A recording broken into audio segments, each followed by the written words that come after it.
الحمد لله رب العالمين والصلاة والسلام على سيد الأنبياء والمرسلين وعلى آله وأصحابه أجمعين. أما بعد فأعوذ بالله من الشيطان الرجيم. بسم الله الرحمن الرحيم. وما كان لمؤمن ولا مؤمنة إذا قضى الله ورسوله أمرا أن يكون لهم الخيرة من أمرهم ومن يعص الله ورسوله فقد ضل ضلالا مبينا. صدق اللہ مولانا العلی العظیم. محترم بزرگوں، خداوند قدوس نے انسانوں کی ہدایت کے لیے انبیاء کرام کا جو سلسلہ سیدنا آدم علیہ السلام سے شروع کیا، وہ مختلف انبیاء کرام سے ہوتا ہوا امام الانبیاء خاتم النبیین سیدنا محمد مصطفیٰ صلی اللہ علیہ وسلم پر آ کر مکمل ہوا. خداوند قدوس نے انبیاء کرام کو الگ الگ علاقوں میں الگ الگ زمانوں میں بھیجا، اور آخری پیغمبر سیدنا محمد صلی اللہ علیہ وسلم کو دنیا کے سینٹر یعنی مکۃ المکرمہ میں بھیجا. اس لیے کہ پچھلے انبیاء کرام اپنی اپنی قوموں اپنی اپنی امتوں کے نبی تھے. ان میں سے کوئی نبی پوری دنیا کا نبی نہیں تھا، اور ان میں سے کوئی نبی آخری نبی نہیں تھا. ان کی کوئی کتاب آخری کتاب نہیں تھی. اس کے مقابلے میں سیدنا محمد رسول اللہ صلی اللہ علیہ وسلم کسی ایک خطے کے نہیں، کسی ایک قوم کے نہیں، کسی ایک برادری کے نہیں، ساری انسانیت کے لیے تنہا نبی تھے. پچھلے انبیاء کرام اپنی قوموں سے خطاب کرتے تھے تو یا قومی یا اخوانی کہتے تھے، اے میری قوم کے لوگوں. اس لیے قرآن نے اکثر انبیاء کرام کا تذکرہ کیا، وَإِلَىٰ عَادٍ أَخَاهُمْ هُودًا وَإِلَىٰ ثَمُودَ أَخَاهُمْ صَالِحًا. فلانی قوم میں ان کے بھائی فلانے کو، فلانی قوم میں ان کے بھائی فلانے کو. یعنی تقریباً 1.25 لاکھ انبیاء کرام میں بمشکل تمام آپ کو 2-4 ملیں گے کہ وہ پیدا کہیں اور ہوئے اور دعوت کا میدان کہیں اور ہے. اکا دکا ہے تو لوط ہے. سیدنا ابراہیم علیہ السلام کا تھوڑا حصہ تو اپنی قوم میں گزرا، باقی ہجرت کی. حضرت لوط کو تو نکلنے کے بعد نبوت ملی. واقعات ہیں لیکن برائے نام. اسی لیے بیک وقت ایک زمانے میں کئی نبی ہوتے تھے، ایک گاؤں میں کئی نبی ہوتے تھے. ان کا علاقہ ادھر، ان کا علاقہ ادھر. جیسے ہمارے سماج میں ایک گھر میں کئی ٹیچر ہوتے ہیں، اس کا اسکول ادھر، اس کا اسکول ادھر. ایک گھر میں کئی ڈاکٹر ہوتے ہیں، اس کا کلینک وہاں، اس کا وہاں. شام کو ساتھ میں جمع ہو گئے. تو ایسا انبیاء کرام میں ہوتا تھا. آپ کو تعجب ہوگا، ایسا؟ ہاں ایسا. ارے اس سے اور آگے بڑھو، باپ بھی نبی بیٹا بھی نبی.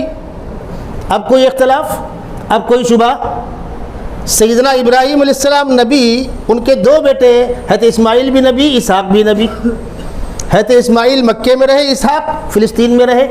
حضرت اسحاق کے بیٹے یعقوب نبی، ان کے بیٹے یوسف نبی. 4 نسل تک نبوت چلی. باپ بیٹے نبی، بہت سی مثالیں ہیں. حضرت آدم نبی، حضرت شیش نبی، حضرت زکریا نبی، حضرت یحییٰ نبی، حضرت داؤد نبی، حضرت سلیمان نبی. باپ بیٹے ہیں یہ. حضرت موسیٰ علیہ السلام نبی، ان کے بھائی ہارون نبی. یہ کوئی اختلافی مسئلہ نہیں ہے. گفتگو تو میری کسی مخصوص موضوع پر ہو رہی ہے، لیکن کچھ کام کی باتیں اور سن لیجئے. یہ انبیاء کرام جس زمانے میں جس علاقے میں آئے، وہاں کے انسانوں کی ضرورت کو سامنے رکھ کر خداوند قدوس نے ان کو ویسی تعلیمات دی. مثلا شروع کے دور کے نبی سیدنا آدم علیہ السلام سے لے کر سیدنا نوح علیہ السلام تک، یہ پہلا مرحلہ ہے. انبیاء کرام کے سلسلے میں 4 مراحل ہیں. پہلا مرحلہ آدم علیہ السلام سے لے کر نوح علیہ السلام تک. دوسرا مرحلہ نوح علیہ السلام سے لے کر موسیٰ علیہ السلام تک. تیسرا مرحلہ موسیٰ علیہ السلام سے لے کر سیدنا محمد صلی اللہ علیہ وسلم کی بعثت سے پہلے کا. اور چوتھا مرحلہ یہ آخری جس میں ہم اور آپ ہیں. حضرت صلی اللہ علیہ وسلم کے بعد اب قیامت تک چوتھا مرحلہ ہے۔ پچھلے 3 مراحل، پہلا مرحلہ آدم علیہ السلام سے لے کر نوح علیہ السلام تک، بالکل بنیادی موٹی موٹی باتیں۔ کیوں؟ اس وقت تو انسان کے پاس مکان بھی نہیں تھا۔ مکان کیسے بناتے؟ چلیے مٹی کا مکان بناتے۔ کیسے بناتے؟ مٹی کھودتے کس چیز سے؟ ہاتھوں سے، پھوڑے سے۔ تو پھوڑے کا لوہا کہاں بناتے؟ آپ سوچئے، اس پھوڑے میں بیٹ ڈالتے ہو تو بیٹ کو تراشتے کس چیز سے؟ اس وقت انسان پہاڑوں کی کھو میں رہتا تھا، پیڑوں کے تنوں کے اندر رہتا تھا، جنگل کے پتوں کو بدن پر ڈھانک کر بدن ڈھکتا تھا۔ کپڑا کہاں سے لاتا؟ وہ شروع کا دور تھا۔ سیدنا نوح علیہ السلام سے دوسرا دور شروع ہو رہا ہے۔ کس چیز کا؟ مخالفین کو ہلاک کیا جائے گا، نافرمانوں پر اللہ کا عذاب آئے گا۔ آدم علیہ السلام سے لے کر نوح علیہ السلام تک کوئی عذاب نہیں ہے، نہ جہاد ہے نہ عذاب ہے۔ نوح علیہ السلام سے نافرمان قوم کی ہلاکت کا سلسلہ شروع ہوا۔ کب تک؟ موسیٰ علیہ السلام تک۔ یہاں جہاد نہیں ہے۔ حضرت نوح سے موسیٰ علیہ السلام تک نافرمان قومیں ہلاک ہو رہی ہیں، جہاد نہیں ہے۔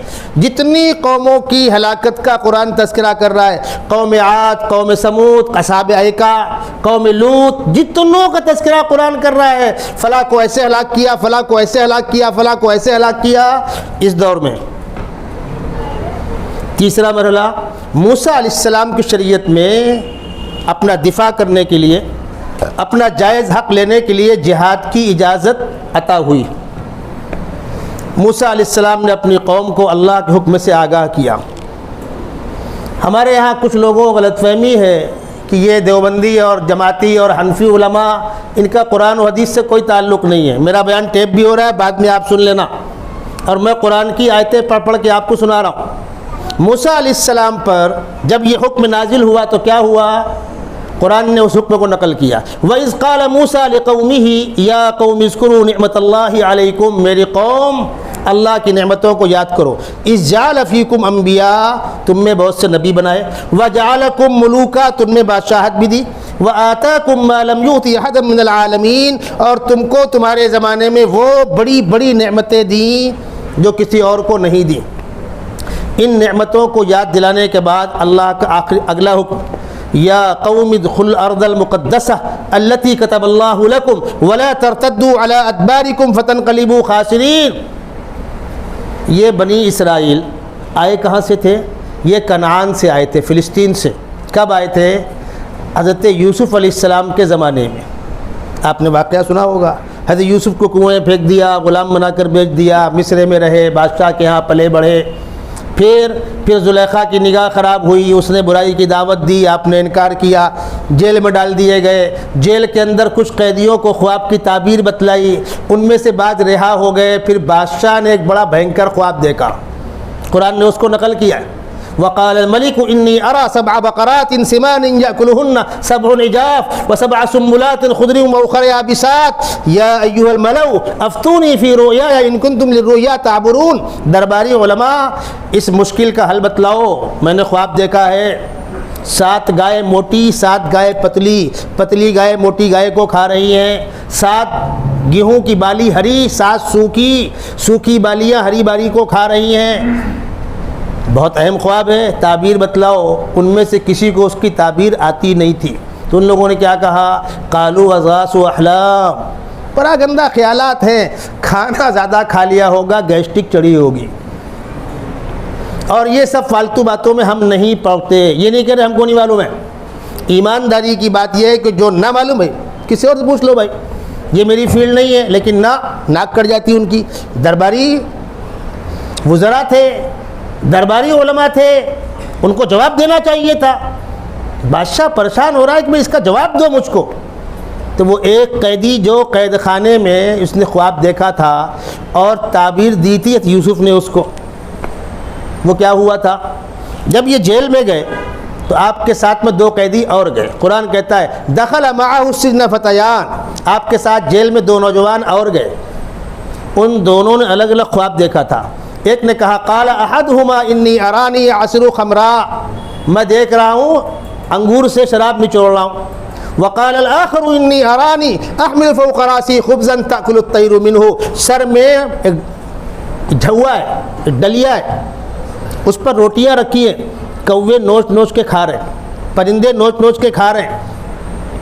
آپ نے فرمایا جس نے خواب دیکھا ہے کہ شراب نچوڑ رہا ہوں اس کی رہائی ہوگی، وہ بادشاہ کا ساقی بنے گا، اور جس نے خواب دیکھا ہے کہ سر کے اوپر سے پرندے روٹیاں نوچ رہے ہیں اس کو پھانسی ہوگی، اس کی لاش کو پرندے نوچ نوچ کے کھائیں گے۔ اور وہی ہوا، کچھ دن کے بعد اس کو پھانسی ہو گئی اور یہ رہا ہو گیا۔ جب بادشاہ اپنے خواب میں پریشان تھا تو اس نے کہا او ہو، جیل میں ایک شریف نوجوان ہے، وہ اس میدان کا اسپٹ ہے، میں اس کے پاس جاتا ہوں۔ بادشاہ نے کہا جاؤ۔ اس نے آ کر کہا یوسف، قرآن کہتا ہے وہ آ گیا، یوسف ایھا الصدیق افتنا فی 7 بقرات سمان یاکلہن 7 عجاف و7 سنبلات خضر واخر یابسات لعلی ارجع الی الناس لعلہم یعلمون۔ آپ مجھے بتلا دیں، بادشاہ بڑی مشکلات میں گھرا ہوا ہے۔ آپ نے کہا ہاں، خواب بہت اہم ہے، اس کی تعبیر یہ ہے کہ 7 سال تک خوب غلہ پیدا ہوگا، خوب ہریالی ہوگی، اور اگلے 7 سال مسلسل کنٹینیو قحط پڑے گا۔ 7 سال تک خوب غلہ پیدا ہوگا، کوئی دقت نہیں ہے، اگلے 7 سال قحط پڑ جائے گا تو اسٹاک کہاں کرے غلے کا؟ اس وقت کولڈ اسٹور کہاں تھا؟ وہ اگلے 7 سال کے کھانے کا کیا ہوگا؟ تو آپ نے فرمایا اس کا بھی حل ہے۔ اس کا حل یہ ہے کہ غلہ جب کاٹو گے نا کھیت سے گیہوں، تو کھانے بھر کا مار لینا۔ بہت غور سے آپ سنیے گا، میں قرآن کی آیتیں پڑھ کے آپ کو سنا رہا ہوں۔ کھانے بھر کا مار لینا، اور باقی غلے کو مارنا مت، اس کو بالی میں رہنے دینا۔ اگر بالی پر بالی رکھ کر اسٹاک کر دو اور اس کو ٹھنڈی ہوائیں اور پانی نہ لگے، 10 سال خراب نہیں ہونے والا۔ قرآن کہتا ہے، آپ نے جواب دیا، قال تزرعون 7 سنین دابا فما حصدتم فذروه في سنبله الا قليلا مما تاكلون، کھانے بھر کا مال لینا، باقی اس کے بعد چھوڑ دو۔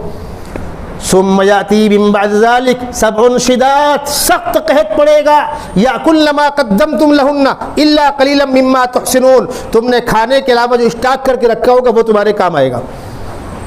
اب یہ معبر لوٹ کر گیا بادشاہ کے پاس، حضرت یہ ہے خواب کی تعبیر۔ تو بادشاہ کھڑا ہو گیا، ارے یہ ہے تعبیر، تو ایک کام کرو، اس شخص کو لے کر آؤ۔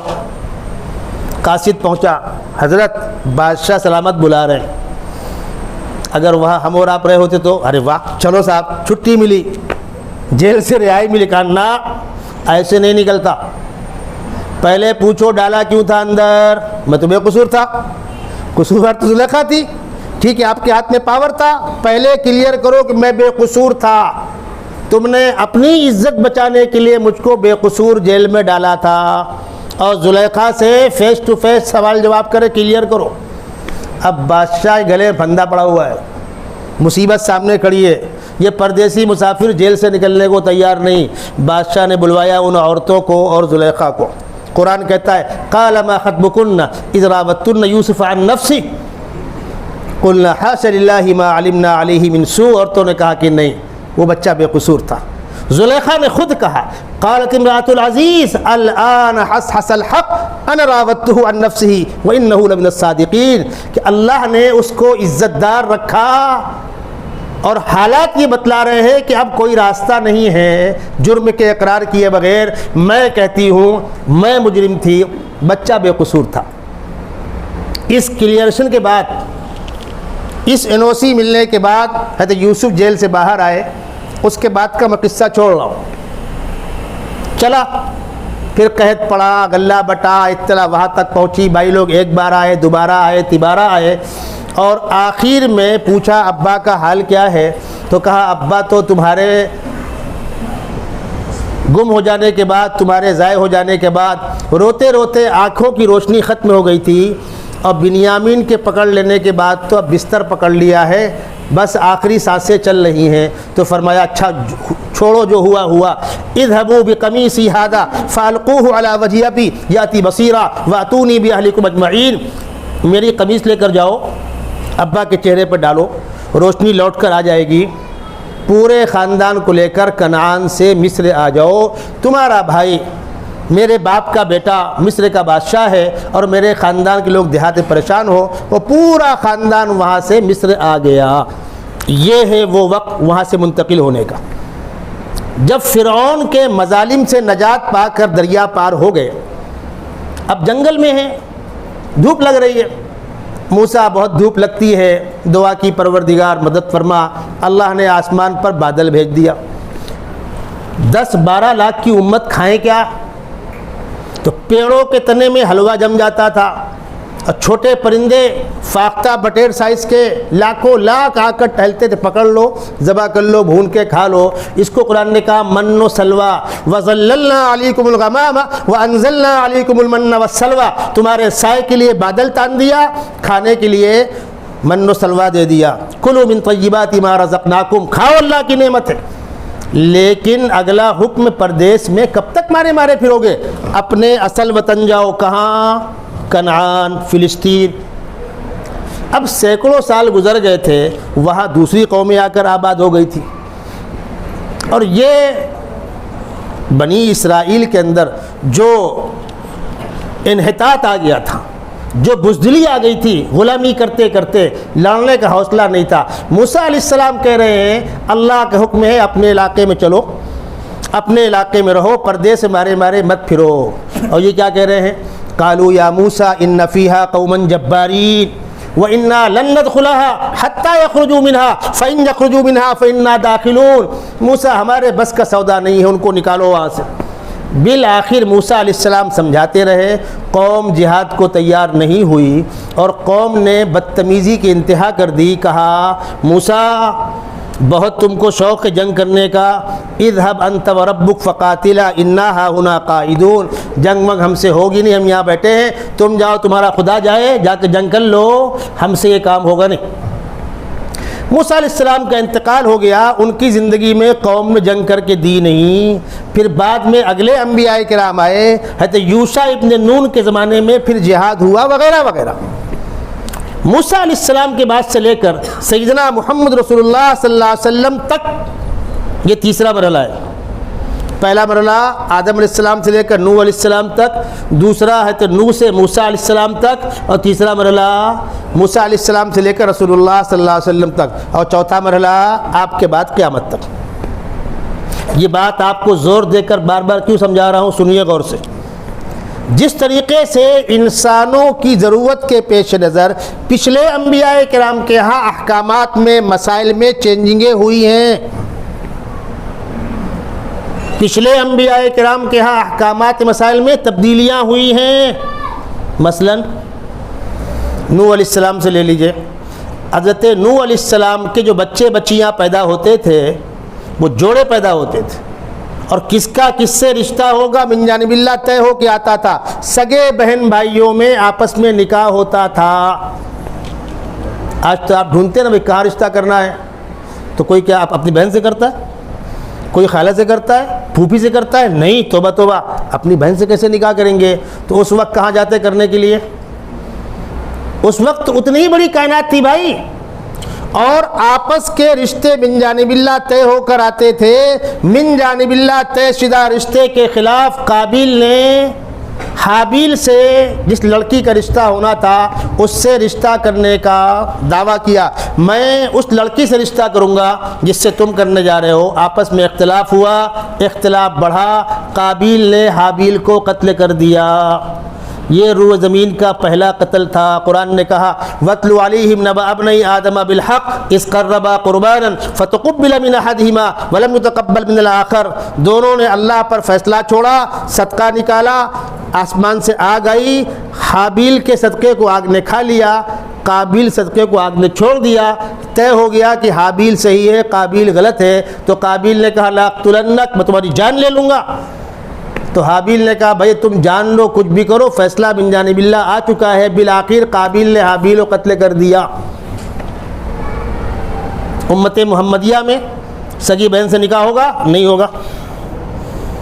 انبیاء کرام کی شریعتوں میں احکامات میں فرق ہے۔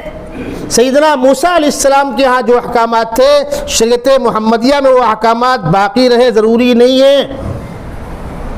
اسی لیے اگلی بات سن لیجئے، پچھلے کسی نبی کی زندگی کا، شریعت کا کوئی واقعہ شریعت محمدیہ میں اسی وقت قابل قبول ہوگا، اسی وقت لائق استدلال ہوگا جب ہماری شریعت نے اس کو قبول کیا ہو۔ یہ اصول ہے۔ پچھلی شریعت کا کوئی معاملہ، کوئی واقعہ ہمارے یہاں اسی وقت قبول ہوگا جب یہاں اس کو ایکسیپٹ کیا گیا ہوگا، کچھ چیزوں کو قبول کیا گیا۔ وہ ہے نہیں قبول کیا، نہیں ہے۔ ہم کو ہمارے پیغمبر کی شریعت ہونا، ہماری شریعت نے اس کے بارے میں کیا کہا ہے، ہم نہیں جانتے موسیٰ علیہ السلام کیا کیا تھا، عیسیٰ علیہ السلام کیا، کیوں؟ ان کے ہاں جو کچھ تھا وہ باقی رہے، ضروری نہیں ہے، تبدیلیاں ہوئی ہیں۔ مثلا آپ بقرعید میں قربانی کرتے ہیں، اس وقت آپ بیان سنتے ہوں گے، صحابہ نے پوچھا ما هذه الاضاحی یا رسول اللہ، اے اللہ کے محبوب یہ قربانی کیا چیز ہے؟ آپ نے جواب دیا قال سنت ابیکم ابراہیم، تمہارے دادا ابراہیم کا طریقہ، ان کی سنت ہے۔ قالوا فما لنا فیہا، کیا ملے گا؟ فرمایا ہر بال کے بدلے میں ایک نیکی۔ ہو گیا۔ چلیے، ابراہیم علیہ السلام کے خاندان کے بہت سے واقعات کو شریعت محمدیہ میں برقرار رکھا گیا ہے اور بعض چیزوں کو لازمی قرار دے دیا گیا ہے۔ مثلا ابراہیم علیہ السلام جو اپنی اہلیہ محترمہ حضرت ہاجرہ کو مکۃ المکرمہ میں چھوڑ کر چلے گئے، دودھ پیتا بچہ اور اہلیہ محترمہ، جہاں پر خانہ کعبہ ہے اس وقت خانہ کعبہ نہیں تھا، جنگل تھا، آس پاس چشمہ نہیں، ہری گھاس نہیں، انسان نہیں، انسانیت نہیں، اللہ کا حکم تھا، چھوڑا اور چلے گئے۔ دعا کیا، کیا دعا کیا؟ ربی انی اسکنت من ذریتی بواد غیر ذی زرع عند بیتک المحرم ربنا لیقیموا الصلاۃ فاجعل افئدۃ من الناس تہوی الیہم، پروردگار تیرے حکم کے احترام میں اپنی فیملی کو، دودھ پیتے بچے کو جنگل میں چھوڑ کے جا رہا ہوں، لوگوں کے قلوب کو اس جانب مائل کر دے۔ تھوڑی سی کھجوریں، پانی ختم ہو گیا، پیٹ میں غذا نہیں، سینے میں دودھ نہیں، بچہ تڑپ رہا ہے پیاس سے اور بھوک سے۔ اب ماں کی ممتا کیا کریں؟ جہاں پر خانہ کعبہ ہے وہ حصہ نیچا ہے، آس پاس پہاڑیاں تھی، اب ان پہاڑیوں کو کافی حد تک توڑ دیا گیا، پورا علاقہ اونچا تھا، یہ حصہ نیچا تھا۔ بچے کو وہاں رکھا، سامنے کی پہاڑی پر گئیں تاکہ اوپر جا کر دیکھوں کہیں کوئی مدد ملے، کوئی قافلہ جا رہا ہو، کوئی انسان مجھے دیکھ لے، میری مدد کر دے تو میرے بچے کی جان بچ جائے۔ عورت ذات صفا پہاڑی پر اوپر تک چڑھی، دور دور دیکھا، کوئی مدد نہیں ملی۔ اب دوڑ کر کے دوسرے پہاڑی پر جانا ہے، وہاں سے دیکھنا ہے۔ بچے کی یاد آئی تو وہیں سے سر گھما کر بچے کو دیکھا۔ اس لیے آپ جب صحیح کرنے جاتے ہو تو وہاں کھڑے ہو کر ادھر رک کر دعا قبول ہوتی ہے۔ وہ کس چیز کی نقل ہے؟ ابراہیم علیہ السلام کی زوجہ محترمہ نے بچے کی محبت میں وہاں سے پلٹ کر دیکھا تھا، وہاں سے اتری، دونوں پہاڑوں کے بیچ کے فاصلے کو دوڑ کے طے کیا، اگلے پہاڑ پہ چڑھی، پھر بچے کو دیکھا، پھر دور دور تک دیکھا۔ اس طرح حضرت ہاجرہ نے 7 چکر لگائے، کوئی مدد نہیں ملی۔ اب یقین ہو گیا اب تو بچے کی بھی موت، میری بھی موت۔ اس کیفیت میں چل کر آ رہی ہے تو یہاں منظر کچھ اور ہے۔ یہاں کیا ہوا؟ بچہ جہاں پر ایڑی رگڑ رہا تھا، خداوند قدوس نے جبرائیل امین کو بھیجا، جاؤ جا کر پر مار کے پانی نکالو، جبکہ اس پہاڑی میں پانی نہیں ہے۔ کہا تو ایک قطرے پانی کو ترس رہی تھی، اب پانی کا چشمہ ابلا اور پانی بہہ کر کے پھیلنے لگا تو آپ نے فوراً مٹی سے مڈیر بنا دی، اتنا قیمتی پانی ضائع ہو رہا ہے۔ اور اس وقت کی اپنی زبان میں کہا زم زم، ٹھہر جا، پانی رک جا بھائی، ضائع مت ہو، کوئی پیے گا۔ پانی دائرے کے اندر ہو گیا۔ اب جب پانی تو پرندے فضا سے پانی کو دیکھ کر ادھر آنا شروع ہوئے، پرندوں کو دیکھ کر قافلے آتے تھے تو اب آس پاس قافلے ادھر کا رخ کرنے لگے، ادھر پرندے اتر رہے مطلب پانی ہوگا۔ ایک قبیلہ گزرا وہاں سے، قبیلے بنو جرہم، دیکھا ایک شریف خاتون ہے، ایک پھول جیسا بچہ ہے، تو سمجھ گئے کسی نہ کسی محترم خاندانی خاتون ہے، اجازت چاہیے خیمہ لگا لیں، لگا لیا۔ یہ جو عمل ہوا، چلیے یہ پہلا عمل ہوا۔ دوسرا عمل، ابراہیم السلام کے بیٹے تھوڑے بڑے ہو گئے، قرآن کہتا ہے فلما بلغ معہ السعی، جب بیٹا باپ کے ساتھ انگلی پکڑ کے دوڑنے کے لائق ہو گیا۔ جب بچہ بہت چھوٹا ہوتا ہے نا تو آپ اس کو باہر لے کے نکلتے نہیں، کیوں؟ پیشاب پخانہ کر دے گا۔ جب بچہ اس لائق ہو گیا کہ بولنے لگے، پیشاب پخانہ بتلانے لگے اور باپ کے ساتھ انگلی پکڑ کے چلنے لگے اور آج کے ماحول میں باپ کی بائک میں بیٹھنے لگے، تو پھر آپ بھی شوق کرتے اس کو لے کے چلنے کا۔ قرآن کہتا ہے فَلَمَّا بَلَغَ مَعَهُ السَّعْيَ قَالَ يَا بُنَيَّ إِنِّي أَرَىٰ فِي الْمَنَامِ أَنِّي أَذْبَحُكَ فَانظُرْ مَاذَا تَرَىٰ، بیٹے میں خواب دیکھ رہا ہوں کہ تم کو ذبح کر رہا ہوں۔ جیسے باپ ویسے بیٹے۔ بیٹے نے کہا ابا اگر اللہ کی مرضی وہی ہے تو پھر دیر مت کیجیے، میں آپ کا سپورٹ کروں گا۔ باپ بیٹے چھری لے کر کے نکلے مکے سے باہر مینا کے میدان میں، اور وہاں جا کر بیٹے کو باپ نے لٹا دیا اور گردن پہ چھری چلا دی۔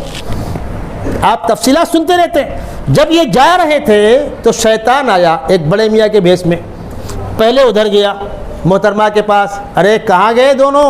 کہا وہ اپنے بیٹے کو ذبح کرنے گئے۔ تم نے روکا نہیں؟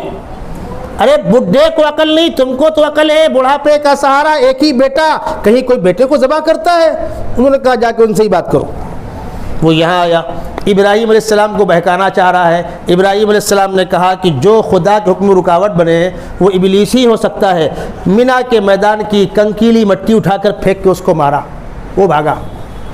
پھر آگے بڑھے، پھر آیا، پھر پھینک کے پھر مارا۔ وہ 3 مقامات پر جو حاجی رمی جمار کرتے ہیں وہ شیطان کو کنکری مارنے کی نقل ہے۔ یہ میں نے آپ کو 2 واقعات سنائے۔ ابراہیم علیہ السلام کے خاندان کے عمل کو شریعت محمدیہ نے اس عمل کو قربانی کے ساتھ جوڑا اور اس عمل کو حج کے ساتھ جوڑا۔ صفا مروہ پہاڑیوں پر چلنا، اس عمل کو حج کا لازمی حصہ قرار دیا، اور قربانی کے عمل کو بقرعید کے موقع پر اور کنکری کے عمل کو حج کے ساتھ جوڑا۔ یہ کیا تھا؟ پچھلے نبی کی شریعت کے کسی واقعے کو مذہب اسلام نے قبول کیا ہے اور تائید کی ہے تو ہماری شریعت کا حصہ ہو گیا، ورنہ پچھلے نبی کی شریعت کے واقعے کو نقل کر کے استدلال کرنے کی اجازت نہیں ہے، الا یہ کہ بہت قابل مذہبی علماء ہو جو نزاکتوں سے واقف ہو، وہ تو گفتگو کر سکتے ہیں، ورنہ پچھلے انبیاء کرام کے معاملات پر عام طور پر کمنٹ نہیں کرنا چاہیے، ورنہ قدم پھسلے گا۔ سیدنا محمد رسول اللہ صلی اللہ علیہ وسلم کے یہاں آخری شریعت ہے، اب اس کے بعد کوئی شریعت نہیں آنے والی ہے، آخری کتاب ہے، اس کے بعد کوئی کتاب نہیں آنے والی ہے۔ نبوت ملی، 13 سال مکۃ المکرمہ میں گزر رہے ہیں، کس حال میں؟ مظلوم ہیں، کمزور ہیں، تعداد میں کم ہیں، مسلمان الگ الگ باہر ملتے نہیں ہیں، مجتمع ہو کر دار ارقم میں بیٹھتے ہیں، چھپ کر رہتے ہیں۔ سیدنا عمر ابن خطاب کے اسلام قبول کرنے تک مسلمان چھپ کر بیٹھتے تھے۔ 10 سال گزر گئے مکۃ المکرمہ کے۔ اب میں موضوع میں انٹری کر رہا ہوں، کان کھول کر سنیے، جس کو ٹیپ کرنا ہے ٹیپ کرے، لکھنا ہے لکھے، اور جس موضوع پر گفتگو کر رہا ہوں اس موضوع پر جس کی طبیعت چاہے آخر میں سوال جواب کرنا۔ ہم دنیا کا پٹارا کھول کے نہیں بیٹھے کہ میرے گھر کا گٹر خراب ہے، میرے بھائی کا جھگڑا ہے، شوہر بیوی طلاق ہو گیا۔ جس موضوع پر بات ہو رہی ہے اس موضوع پر جس کو سوال کرنا ہوگا کرے گا، جس کو ٹیپ کرنا ہے ٹیپ کرو، لکھنا ہے لکھو۔ ایک بار درود شریف پڑھ لیجئے۔ اب میں اصل موضوع پر انٹری کر رہا ہوں۔ سیدنا محمد رسول اللہ صلی اللہ علیہ وسلم کی شریعت میں مکۃ المکرمہ کا شروع کا 10 سال، آپ لوگ خاموشی سے بیٹھیے، آنے والے آئیں گے، جہاں جگہ ملے گی بیٹھیں گے، اب ڈسٹرب مت کریے ورنہ دماغ میں خلجان پیدا ہوگا، جو جہاں آئے گا وہاں بیٹھے گا۔ سیدنا محمد رسول اللہ صلی اللہ علیہ وسلم کی شریعت کے شروع کے 10 سال جن چیزوں کو ہم عبادات میں دین کی بنیاد کہتے ہیں، نماز، روزہ، حج، زکوٰۃ، جہاد، کچھ بھی نہیں ہے۔ پھر سن لیں آپ، شروع کا 10 سال مکۃ المکرمہ کا، نماز، روزہ، حج، زکوٰۃ، جہاد، کچھ نہیں ہے۔ قرآن نازل ہو رہا ہے، آیتیں اتر رہی ہیں، ان آیتوں کا تعلق نہ نماز سے ہے، نہ روزے سے ہے، نہ حج سے ہے، نہ زکوٰۃ سے ہے، نہ جہاد سے، نہ پردے کی فرضیت سے ہے، نہ شراب کی حرمت سے ہے، نہ سود کی حرمت سے، کچھ نہیں ہے۔ 10ویں سال آپ کو معراج کے سفر میں نماز کا تحفہ دیا گیا۔ چلیے ایک عبادت ملی، اس نماز میں چلنے پھرنے بات کرنے سلام دعا کرنے کی اجازت تھی، ابھی کوئی رکاوٹ نہیں۔ صحابہ نماز پڑھتے تھے، آپس بات کرتے تھے، ایک نماز پڑھ رہا ہے بغل میں السلام علیکم السلام خیریت ہے بعد ملنا ٹھیک ہے، نماز چالو ہے۔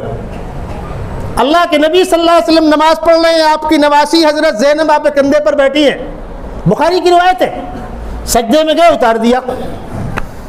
ایک صحابی کہتے ہیں میں اللہ کے نبی کے بغل سے آ کر کھڑا ہوا، آپ نماز پڑھ رہے تھے، میں نے سلام کیا، آپ نے جواب نہیں دیا، میں گھبرا گیا، کیا بات ہے کوئی ناراضگی ہے؟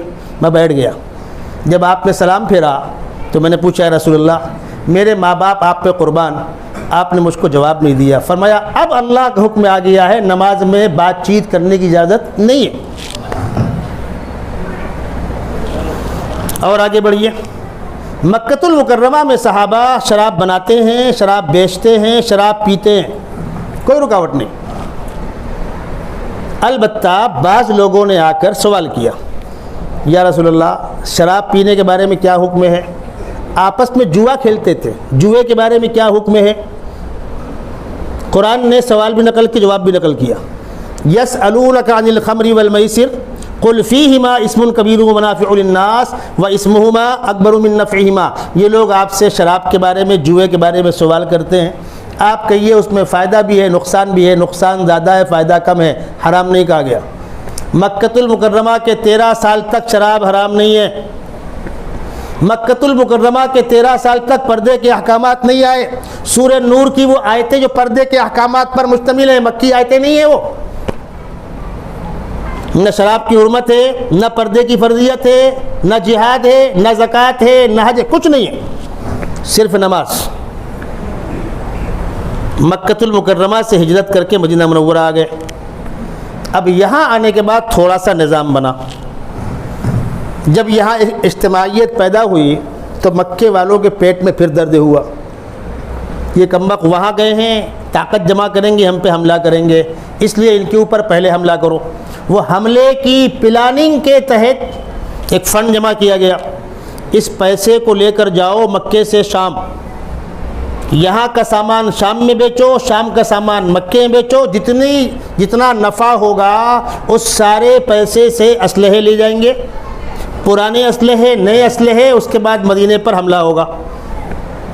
اس قافلے کو روکنے کے لیے جب قافلہ شام سے لوٹ کے آ رہا تھا تو آقا صلی اللہ علیہ وسلم نکلے تھے، قافلے میں تقریباً 200 لوگ تھے اور آپ 313 کو لے کے نکلے تھے۔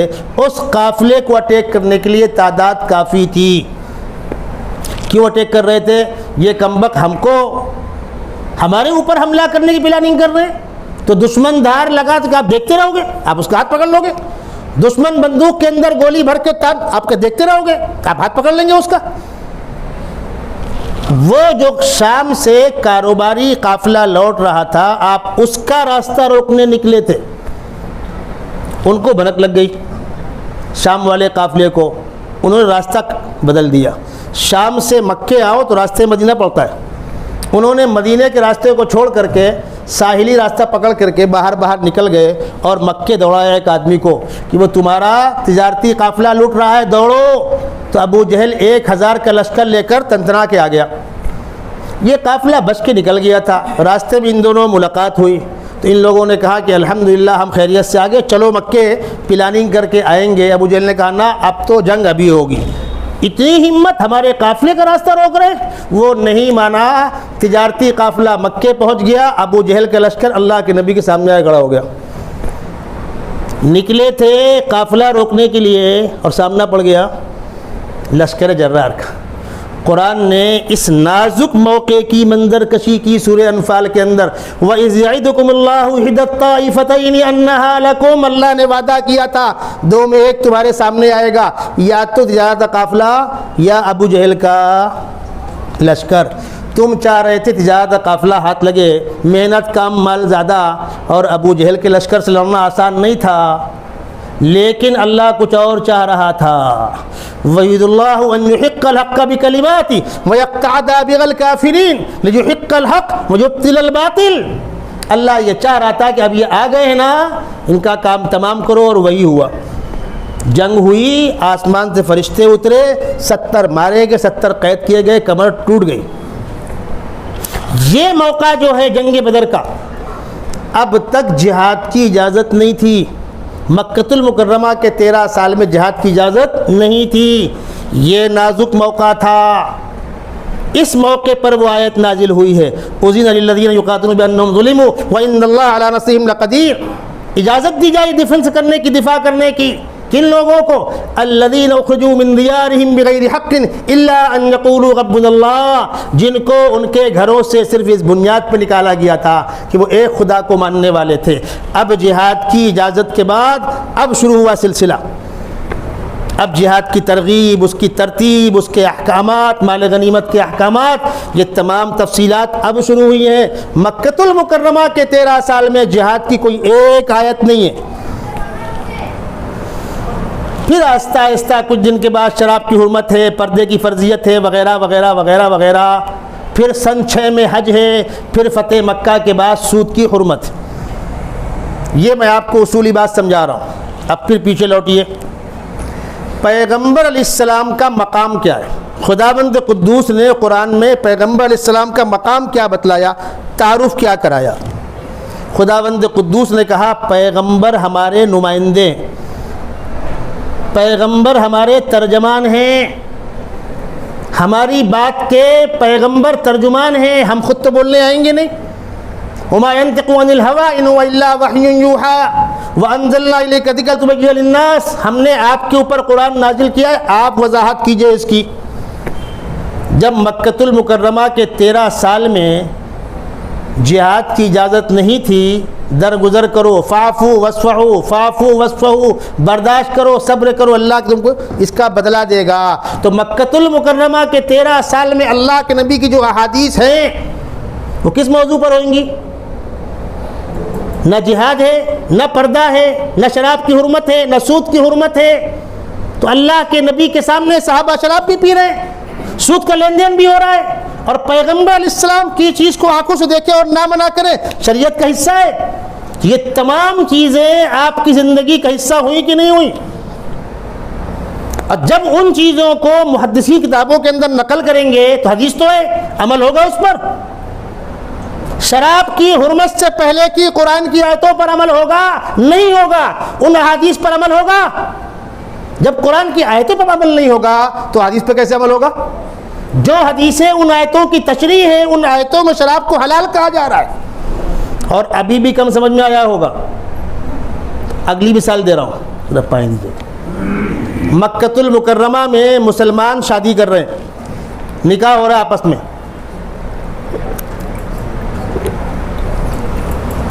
اللہ کے نبی صلی اللہ علیہ وسلم کی 4 بیٹیاں ہیں، سب سے بڑی حضرت زینب، پھر رقیہ، پھر ام کلثوم، اور سب سے چھوٹی بیٹی فاطمہ الزہرا۔ 3 بیٹیوں کا نکاح کفار سے ہوا ہے۔ بیٹی فاطمہ الزہرا کو چھوڑ کر تینوں بیٹیوں کے نکاح پہلے کفار سے ہوئے ہیں۔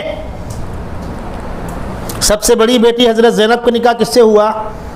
حضرت زینب کی والدہ بی بی خدیجہ، ان کے بھانجے تھے ابو العاص، انہوں نے اپنی بیٹی کا نکاح بھانجے ابو العاص سے کیا۔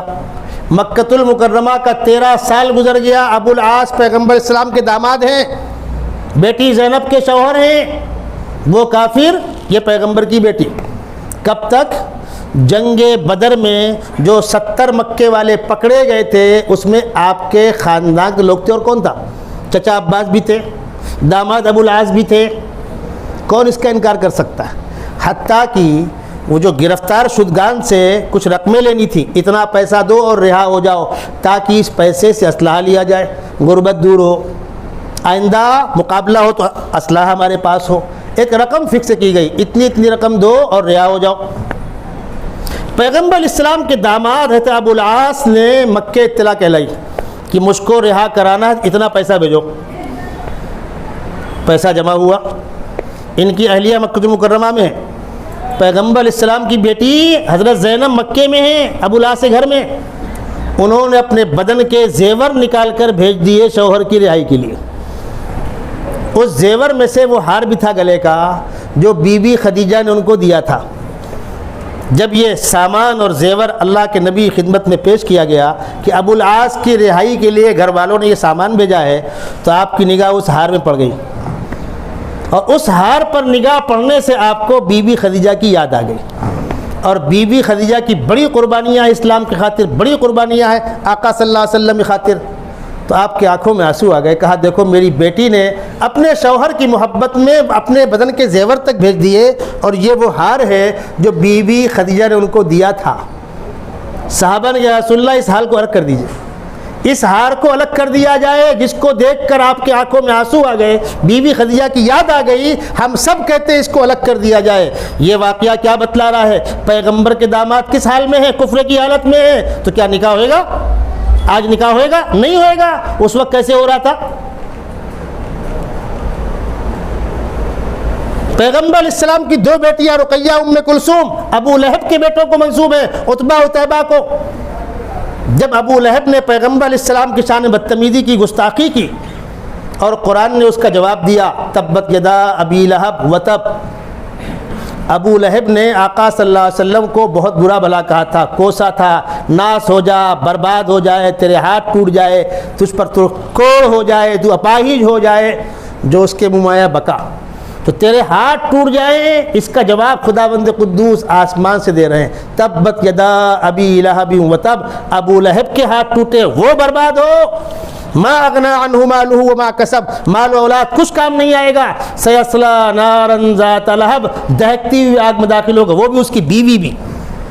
جب اسے معلوم ہوا کہ میرے اوپر لعنت اور پھٹکار قرآن کی آیت کا حصہ بن گئی ہے، اب تو قیامت تک لعنت برسے گی. آپ تو نماز پڑھیں گے، تبت یدا ابی لہب تلاوت کر رہے ہیں قرآن کی، اور اس پر لعنت برس رہی ہے. تو اس نے اپنے دونوں بیٹوں کو بلایا. پیغمبر علیہ السلام کے دونوں داماد ہیں عتبہ و عتیبہ، دو بیٹیاں آپ کی ان کے نکاح میں ہیں، رقیہ اور ام کلثوم. اور کہا اسی وقت جا کر نعوذ باللہ محمد کی بیٹیوں کو طلاق دو، ورنہ تمہارا میرا کوئی تعلق نہیں رہے گا.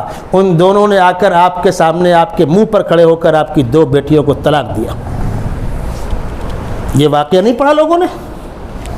ابو لہب کے بدترین کافر کے کافر بیٹوں کو پیغمبر کی پھول جیسی بیٹیاں منسوب ہیں. نہیں پڑھا آپ نے؟ نکاح درست تھا؟ درست تھا. آج ہوگا؟ نہیں ہوگا. کیا فرق ہے ان دونوں میں؟ اس وقت تک وہ آیت نازل نہیں ہوئی تھی. کون سی؟ سورہ بقرہ کی وہ آیت، وَلَا تَنْكِحُوا الْمُشْرِكَاتِ حَتَّى يُؤْمِنَّ. مشرک عورتوں سے نکاح مت کرو، اور اگر ایمان والی آزاد عورت نہیں ملتی، وَلَا أَمَةٌ مُؤْمِنَةٌ خَيْرٌ مِّن مُشْرِكَةٍ، باندھی کر لو بہتر ہے، لیکن مشرکہ عورت سے نکاح مت کرنا.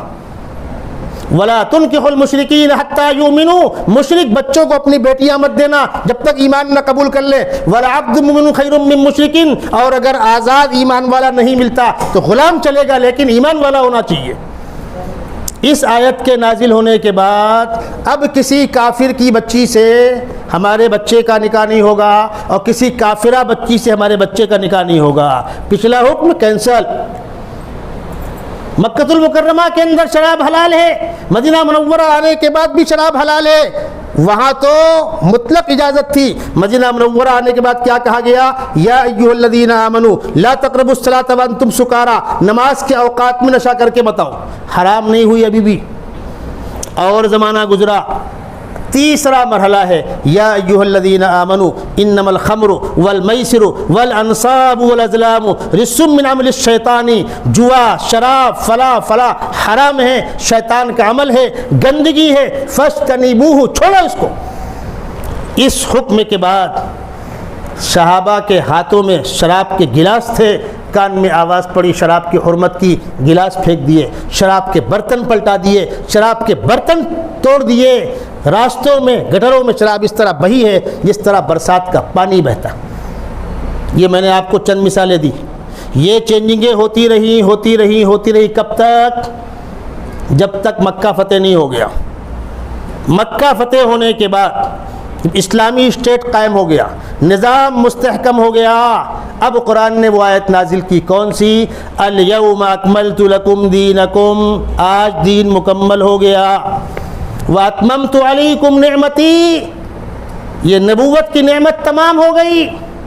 انبیاء کرام کی آمد یہ اللہ کی نعمت ہے. قرآن کہتا ہے لقد من اللہ علی المؤمنین اذ بعث فیہم رسولا من انفسہم, انسانوں میں نبیوں کا بھیجنا یہ ہماری نعمت ہے. وہ نعمت جو آدم علیہ السلام سے شروع ہوئی تھی سیدنا محمد صلی اللہ علیہ وسلم پر آخری دور میں, مکی دور میں نہیں, آخری دور میں انتقال سے کچھ دنوں پہلے اب اسلامی اسٹیٹ وجود میں آ چکا ہے. اب نظام مستحکم ہو چکا ہے. اب شراب بھی حرام ہے, سود بھی حرام ہے, پردے کی فرضیت بھی ہے, اب زکوٰۃ بھی ہے, اب جہاد بھی ہے, اب حج بھی ہے, سارے احکامات آ گئے. اب قرآن نے آیت نازل کیا الیوم اکملت لکم دینکم واتممت علیکم نعمتی, آج دین مکمل ہو گیا, نعمت تمام ہو گئی. اس وقت جو چیز جس کنڈیشن میں ہے یہ ہر چیز کی فائنل شکل ہے, اور جب پروسیجر سے گزر رہی تھی اس پچھلے واقعات کا حوالہ قابل قبول نہیں ہوگا. یہ ہے وہ بنیاد جس کو نہ سمجھ پانے کی بنیاد پر چھوٹے بڑے سب کھڑے ہیں الٹے سر کے بل. بخاری میں ہے, مسلم میں ہے, حدیث میں ہے. ارے تم حدیث کا حوالہ کیا دکھا رہے ہو؟ ہم تو کہتے ہیں قرآن میں. تم مجھے حدیث سنا رہے, میں کہتا ہوں قرآن میں ہے شراب کی حلال ہونے کی آیت, پیو شراب. پیغمبر کی 3 بیٹیاں کافروں کو منسوب تھی, تم بھی جا کے کہو کسی کافر سے نکاح, کیا کہو گے؟ مقدم اور مؤخر کا فرق ملحوظ ہوگا. یہ آپ کو میں نے ایک اصول سنایا. ہمارے یہاں بھیونڈی کا ایک نوجوان بچہ پونا اعظم کیمپس میں پڑھتا تھا, باپ کی ایک لوتی اولاد تھی. اس نے وہاں طے کر لیا اپنا. عام طور پہ کیا ہوتا ہے, ہماری برادری نہیں ہے, علاقے کے لوگ نہیں ہیں, اس میں اختلاف ہوتا ہے. وہاں کیا کنڈیشن تھی, بچی ہندو بچہ مسلم, اور وہ کہہ رہا ہے کہ ہمارا طے ہو گیا ہے کہ وہ اپنے مذہب میں رہے گی, میں اپنے مذہب میں رہوں گا, کوئی ڈسٹرب کرے گا نہیں. اب ماں باپ سمجھا رہے ہیں اس کو, سننے کو راضی نہیں, وہ نہیں میں تو کروں گا, تم مجھ کو نکال دو گھر سے. اب بھائی سیدھی بات ہے, پڑھا لکھا ہے نا بھائی, دونوں جوڑی پڑھی لکھی, نکال دو گھر سے, بھاڑے کا مکان لے لیں گے, جاب پکڑ لیں گے, خوشحال ہو جائیں گے. تنگ آ کر باپ نے مجھ سے رابطہ قائم کیا, حضرت آپ سمجھاؤ, ایک ہی بیٹا ہے, ہمارے پاس رونے کو آنسو نہیں. چلو مسلمان میں کر رہا ہوتا, برادری کا فرق ہوتا, علاقے کا فرق ہوتا, گریڈ کا فرق ہوتا, لوگ اس پہ اعتراض کرتے, ہم برداشت کر لیتے. وہ تو غیر مسلم سے کر رہا ہے, مولانا زنا ہوگا. میں نے کہا زنا ہوگا. بچے کو میں نے بلایا, بیٹھا, سننے کو تیار نہیں. مولانا مت مجبور کیجیے, ایسا ہے ویسا ہے, میں آپ کا بڑا احترام کرتا ہوں, میں طے کر چکا ہوں, ہم کو وہی کرنے کا ہے, ہم کو گھر سے نکالتے ہیں, نکال دے. تو میں نے کہا بیٹا زنا ہوئے گا, پل پل زنا ہوئے گا. اس نے کہا کیوں زنا ہوئے گا؟ اب سنیے, یہ ہے وہ جو نیٹ سے سرچ کر کے بچے نکالتے ہیں. کیوں زنا ہوگا؟ پیغمبر علیہ السلام کی بیٹیوں کا نکاح کفار سے ہوا, چلے گا؟ میرا نہیں چلے گا. یہ وہ روایتیں, واقعہ تو ہے, اس سے کون انکار کرے گا؟ تاریخ کا حصہ ہے, پیغمبر اسلام کی زندگی کا حصہ ہے. تبت یدا ابی لہب نازلی اسی لیے ہوئی ہے. کھولو قرآن پڑھو. میں نے کہا اچھا اب سمجھ میں آیا کہ آپ کیوں اصرار کر رہے ہیں. میں نے کہا بیٹا وہ پہلا واقعہ تھا, بات کا واقعہ نہیں ہے. بولیے کیا ہوتا ہے؟ میں نے کہا بیٹا وہ حصہ منسوخ ہو گیا, قرآن کی آیت نے اس کو منسوخ کر دیا ہے. میں نے وہ آیت پڑھ کے اس کو سنائی. اچھا ایسا بھی ہوتا ہے؟ میں نے کہا جی ہاں ایسا بھی ہوتا ہے. آپ کو ادرک کی آدھی گاٹ ملی تھی اور آپ پنساری ہو گئے تھے. اس فرق کو سمجھو نا بھائی. اب سنیے, جو حصہ مقدم مؤخر ہے, یہی کنڈیشن جو ہم آپ کو قرآن کی سنا رہے ہیں, یہی کنڈیشن حدیث کے اندر ہے. حدیث میں جو واقعہ ہوا اور بعد میں اس کو کینسل کر دیا گیا, اس پر عمل نہیں ہے, اس کو حدیث تو کہیں گے, سنت نہیں کہیں گے. فرق سمجھیے گا. اہل السنہ والجماعہ اور اہل الحدیث میں کیا فرق ہے؟ جو حصہ کینسل ہے اس کو حدیث تو کہیں گے, سنت نہیں کہیں گے. سنت وہی حصہ ہوگا جو پیغمبر کی زندگی کا آخری حصہ ہوگا اور قیامت تک جاری رہنے والا ہوگا. الطریقۃ المرضیہ, الطریقۃ المسلوکہ, المرضیۃ فی الدین, تعریف کی ہے محدثین نے سنت کی.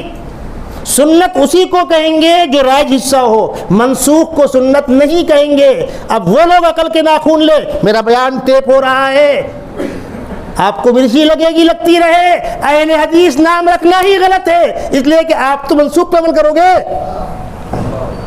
اصل نام اہل السنہ والجماعہ، پیغمبر کی زندگی کا وہ حصہ جو قیامت تک باقی رہنے والا ہے، اس کی اتباع کرنے والے ہم ہیں اہل السنہ۔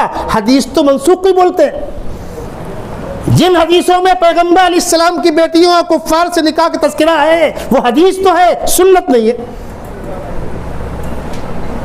فرق سمجھے؟ اللہ کے نبی صلی اللہ علیہ وسلم نے بسا اوقات کھڑے ہو کر پیشاب کیا ہے، یہ روایت بخاری کے اندر موجود ہے۔ اور سن لیجئے، یاد دہانی کے لیے عرض کر رہا ہوں، بیٹھ کر پیشاب کرنے کی روایت بخاری شریف میں نہیں ہے۔ اللہ کے نبی صلی اللہ علیہ وسلم کی سنت بیٹھ کے پیشاب کرنا ہے، لیکن حدیث میں کھڑے ہو کر پیشاب کرنا بھی ثابت ہے۔ تو حدیث والو تم تو کھڑے ہو کرنا۔ ایک صاحب نے واقعہ لکھا کہ ایک صاحب کو خط تھا حدیث سنانے کا، ہم پہ الزام ہے نا، دیکھیے ہم بتا دیں آپ کو، یہاں جماعت کے احباب بیٹھے ہوئے ہیں، میں ان سے بھی کہتا ہوں، شکوہ کرتا ہوں، آپ حضرات نے یہ موقع دیا ہے ان کو کہنے کا، کس سے کہانی سناتے ہو، قرآن حدیث سناؤ۔ ہم مر نہیں گئے، علماء دیوبند مر نہیں گئے، جب بولو جہاں بولو حاضر رہیں گے انشاءاللہ۔ آؤ سنو، کتنا سننا آپ کو قرآن حدیث۔ ٹھیک ہے، وہ ایک سیدھا سادہ بندھا ٹکا کام ہے، وہ امت کے خیر کے لیے ہو رہا ہے، ان کو سائڈ رکھو۔ وہ عقیدہ نہیں ہے، وہ تھیوری نہیں ہے، وہ نظریہ نہیں ہے، وہ عمل کی ترغیب کا کام ہے۔ اس کے لیے ہم بیٹھے ہوئے، جس کو درد ہم سے رابطہ قائم کرو۔ ہم علماء دیوبند مسلک احناف کے نمائندے موجود ہیں گفتگو کرنے کے لیے، جس کو جب شوق ہو، ہاں حزب حیثیت سامنے آنا، ہم سے بات کرنا ہے تو اپنے علماء کو لے کر آ جاؤ، چلتے پھرتے آپ سوال کر لو، ہم منع نہیں کرتے، لیکن کسی کو شوق ہے اپنے علماء سے ٹائم لے لو اور بیٹھ جاؤ، جہاں بیٹھنا ہے وہاں بیٹھ جاؤ، کوئی ٹینشن کی بات نہیں ہے۔ احقاق حق ابطال باطل کے لیے ہم ہمیشہ تیار ہیں۔ نہ تم صدمے ہمیں دیتے، نہ ہم فریاد یوں کرتے، نہ کھلتے راز سربستہ، نہ جو رسوائیاں آتی، اپنا کام کرتے ہو کرتے رہو، ہم کو نہیں چھوڑو گے، کوئی دقت نہیں۔ لیکن چور الٹا کوتوال کو ڈانٹے، ہمارے خلاف تبصرہ، قرآن کی آیت نہیں پڑھتے، حدیث نہیں پڑھتے، علمی بات نہیں کرتے، آ جاؤ اہل علم کتنے پانی میں ہو، اندازہ ہو جائے گا۔ بہرحال آگے بڑھیے۔ پیغمبر علیہ السلام کی زندگی کا جو حصہ، زندگی کا حصہ تو ہے لیکن اس پر عمل نہیں ہے، دسیوں مثالیں آپ کو مل جائیں گی۔ پیغمبر علیہ السلام ایک موقع پر کمر میں تکلیف تھی، جا رہے ہیں، بیٹھ کر پیشاب کرنے کی کنڈیشن نہیں ہے۔ بعض محدثین نے کہا وہاں پر زمین ذرا سی ایسی تھی کہ بیٹھنے میں پیر میں گندگی لگ جاتی وغیرہ وغیرہ، اور بعض لوگوں نے کہا پیر میں کچھ، کمر میں کچھ تکلیف تھی۔ جو وجہ بھی ہو، آپ نے کھڑے ہو کر پیشاب کیا، وہ حدیث تو کہلائے گا، سنت نہیں ہے، سنت بیٹھ کے پیشاب کرنا ہوگا۔ اگلی بات سنیے، محدثین نے جو کام کیا ہے کتابوں کے اندر، ان کا اور فقہا کا باہم کیا رشتہ ہے؟ فقہا کی کیا حیثیت ہے، محدثین کی کیا حیثیت؟ اللہ کے نبی صلی اللہ علیہ وسلم کے دنیا سے جانے کے بعد خلفائے راشدین کا دور جو ہے، سب سے پہلا زمانہ سیدنا ابوبکر صدیق رضی اللہ تعالیٰ عنہ کا۔ اس زمانے میں دشمنوں کو روکنا، بارڈروں کی حفاظت کرنا، یہ چڑھا آ رہا ہے، وہ چڑھا آ رہا ہے، یہ نقصان پہنچا رہا ہے، وہ نقصان پہنچا رہا ہے، مانعین زکوٰۃ سے جہاد ہو رہا ہے، مدعیہ نبوت سے دعویٰ جہاد ہو رہا ہے، وغیرہ وغیرہ۔ اور سیدنا ابوبکر صدیق کی خلافت کی مدت 2 سال 3 مہینہ 10 دن، تھوڑی سی مدت۔ یہ ان کا امت پر احسان ہے کہ انہوں نے بارڈروں کو محفوظ کیا، سرحدوں کو محفوظ کیا، نظام مستحکم کیا، جھوٹے نبوت کا دعویٰ کرنے والوں کا کلا کما کیا۔ پھر سیدنا عمر فاروق کا دور آیا، لمبا دور ہے، تقریباً 10.5 سال کا عرصہ ہے، اور ماشاءاللہ پھر اسلامی لشکر ہر طرف گیا۔ دنیا کی 2 بڑی طاقتیں تھیں، ایک روم ایک فارس، یہ 2 طاقتیں دنیا کے 2 بڑے بلاک تھے۔ پوری دنیا کچھ ادھر جڑی تھی، کچھ ادھر جڑی تھی۔ سیدنا محمد صلی اللہ علیہ وسلم کی آمد کے بعد پہلا پنگا مکے والوں سے تھا، چلا چلا چلا چلا، مدینہ منورہ آنے کے 8ویں سال مکے فتح ہو گیا۔ خطہ حجاز کے اندر اب کوئی ٹکراؤ نہیں ہے، لیکن روم اور فارس دونوں کے پیٹ میں آگ بھڑک رہی ہے کہ مسلمانوں کی یہ اوقات، ہر طرف دندنا رہے ہیں، ہمارے پاس خطوط بھیجتے ہیں اسلام قبول کر لو۔ روم کے بادشاہ نے مدینے پر حملے کی تیاری شروع کی۔ فتح مکہ کے بعد اللہ کے نبی صلی اللہ علیہ وسلم کو اطلاع ہوئی کہ روم کا بادشاہ مدینے پر حملہ کرنا چاہتا ہے، تو آپ نے کہا تم چل کے آؤ، ہم خود آتے ہیں۔ آپ جو 30,000 کا لشکر لے کر تبوک گئے تھے، یہ اسی کا حصہ تھا۔ آپ نے جا کر کے اس کو للکارا، آ نکل باہر، وہ نہیں آ سکا، ہمت نہیں پڑی، اسلامی لشکر جھنڈے لاتا ہوا لوٹ کر آ گیا غزوہ تبوک میں۔ آپ کی زندگی کے آخری حصے میں لشکر اسامہ اسی رخ پہ گیا ہے۔ پھر اور لشکر گئے ہیں۔ سیدنا ابوبکر صدیق کی خلافت میں جنگ یرموک جو رومیوں سے ہوئی ہے، گھمسان کی جنگ ہوئی ہے، لاکھوں لاکھ انسان اس کے اندر قتل کیے گئے، شہید ہوئے ہیں۔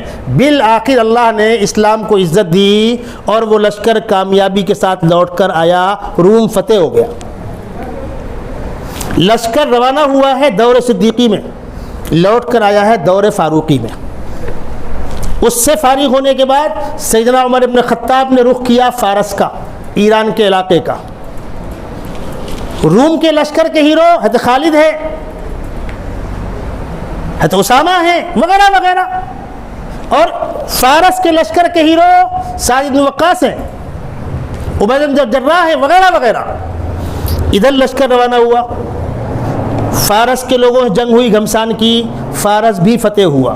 یہ دونوں بڑے لشکر، جنگ یرموک کا لشکر اور جنگ قاسیہ کا لشکر، ان دونوں کا سہرا کس کو گیا؟ سیدنا عمر بن خطاب رضی اللہ تعالیٰ عنہ۔ اب دنیا کے اندر کوئی بڑی طاقت اسلام کو چیلنج کرنے کے لائق نہیں بچی۔ اب دور دراز کے لوگ مسلمانوں کے ساتھ جوائنٹ ہو رہے ہیں، اسلامی لشکر سے معاہدے ہو رہے ہیں، نئے نئے مسائل پیدا ہو رہے ہیں۔ بعض علاقے ایسے تھے فتح کرنے کے بعد بھی انہی کو حکمراں رکھا گیا، ہم کو ٹیکس دو، ہم کہیں گے حکومت کرنے کے لیے۔ نئے نئے مسائل پیدا ہوئے، صحابہ سر جوڑ کر بیٹھے، قرآن و سنت کی روشنی میں مسائل نکالے گئے۔ زمانہ آگے بڑھا، بنو امیہ بنو عباس کا دور آیا، اسلامی حکومت اور آگے بڑھی، دنیا اور آگے بڑھی۔ اب ضرورت پڑی کہ شریعت کو مدون کر دیا جائے، اسلامی نظام حکومت کو باقاعدہ مرتب کر دیا جائے۔ اللہ کے بندے میدان میں اترے، اپنی زندگیاں کھپائیں، قرآن، سنت، خلفائے راشدین کا دور حکومت، اسلامی قاضیوں کے فیصلے، ان سب کو سامنے رکھا گیا اور فقہ مرتب کی گئی۔ یہ فقہ کیا ہے؟ یہ کیا نعوذ باللہ مذہب سے ہٹ کر کچھ اور ہے؟ قرآن و سنت سے ہٹ کر کچھ اور ہے؟ یہ وہی تو ہے، وہ اصول بنے۔ یہ کام کب ہوا؟ یہ کام ہوا دوسری صدی کے اندر۔ اس کام کے سب سے پہلے سرخیل کون؟ امام اعظم امام ابو حنیفہ رحمۃ اللہ علیہ، جن کی پیدائش بعض لوگوں نے 80 کہا ہے، بعض لوگوں نے اس سے پہلے بتلایا۔ کوفہ کے اندر پیدا ہوئے۔ کوفہ یہ وہ شہر ہے جس کو سیدنا عمر ابن خطاب نے مسلم فوجیوں کے لیے اسلامی چھاونی بنائی تھی، نیا شہر آباد کیا تھا، اور اس کے اندر صحابہ میں سے ایک بہت ہی پختہ، بڑے پختہ عالم سیدنا عبداللہ بن مسعود رضی اللہ تعالیٰ عنہ کو کوفہ بھیجا اور خط لکھا، کوفے والوں، نئی آبادی کے تقاضے کے تحت میں ان کو بھیج رہا ہوں، ورنہ ان کو اپنے پاس سے جدا کرنے کی میری طبیعت نہیں چاہتی۔ یہ عبداللہ بن مسعود کوفہ گئے ہیں، علمی حلقہ بنا ہے، درسگاہیں بنی ہیں۔ اسی کوفے میں امام ابو حنیفہ رحمۃ اللہ علیہ پیدا ہوئے، جنہوں نے صحابہ اور تابعین سے دین سیکھا۔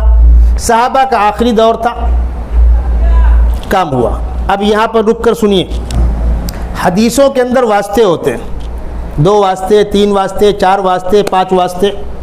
سب سے کم واسطے کس کے پاس ہیں؟ سب سے کم فاصلہ امام ابو حنیفہ رحمۃ اللہ علیہ کا، کہیں کہیں پر ڈائریکٹ صحابی سے اور ورنہ تابعی سے۔ امام مالک مدینہ منورہ کے اندر پیدا ہوئے، وہیں پلے بڑھے، وہیں پڑھا لکھا۔ انہوں نے صحابہ کے شاگردوں سے علم حاصل کیا، مسجد نبوی کے اندر جو ہوتا ہوا دیکھا اس کے مطابق سمجھا، بتلایا۔ ان کے بعد امام شافعی رحمۃ اللہ علیہ آئے، ان کے بعد احمد بن حنبل آئے. چاروں ایک زمانے میں نہیں ہے، ایک زمانے میں صرف امام ابو حنیفہ اور امام مالک. امام ابو حنیفہ کی پیدائش سن 80 کی ہے یا اس سے پہلے کی، امام مالک کی 93 یا 95، امام شافعی 150، امام احمد بن حنبل 164. یہ ہے ان کا رشتہ. ابھی وہ محدثین جن کا آپ نام لیتے ہیں نا، بخاری، مسلم، ترمذی، یہ پیدا بھی نہیں ہوئے، ابھی دنیا میں ان کا وجود نہیں ہے. سن لیجیے آپ، جن کو لے کر اچھل رہے ہو وہ ہے کدھر؟ ابھی یہ لوگ ہیں. اب ان کے شاگردوں کا حلقہ بنا. امام ابو حنیفہ رحمۃ اللہ علیہ کے شاگردوں میں سے اہم شاگرد ہیں امام محمد، عبداللہ بن مبارک، مکی بن ابراہیم وغیرہ وغیرہ. یہ کون لوگ ہیں؟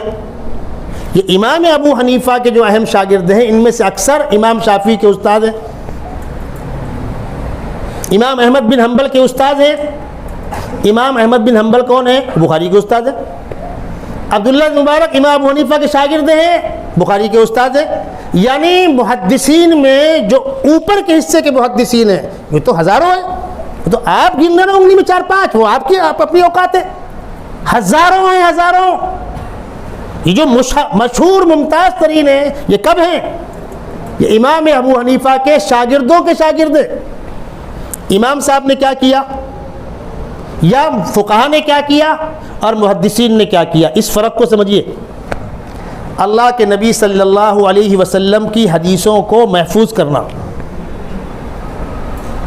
ان کو سینوں کے اندر محفوظ کرنا، کتابوں میں جمع کرنا. شروع کے دور میں کتابوں میں جمع کرنے کا رواج نہیں تھا، یاد کرتے تھے. ایک ایک شخص کو لاکھ حدیثیں زبانی یاد تھی، سندوں کے ساتھ، راویوں کے واقعات کے ساتھ چلا سلسلہ.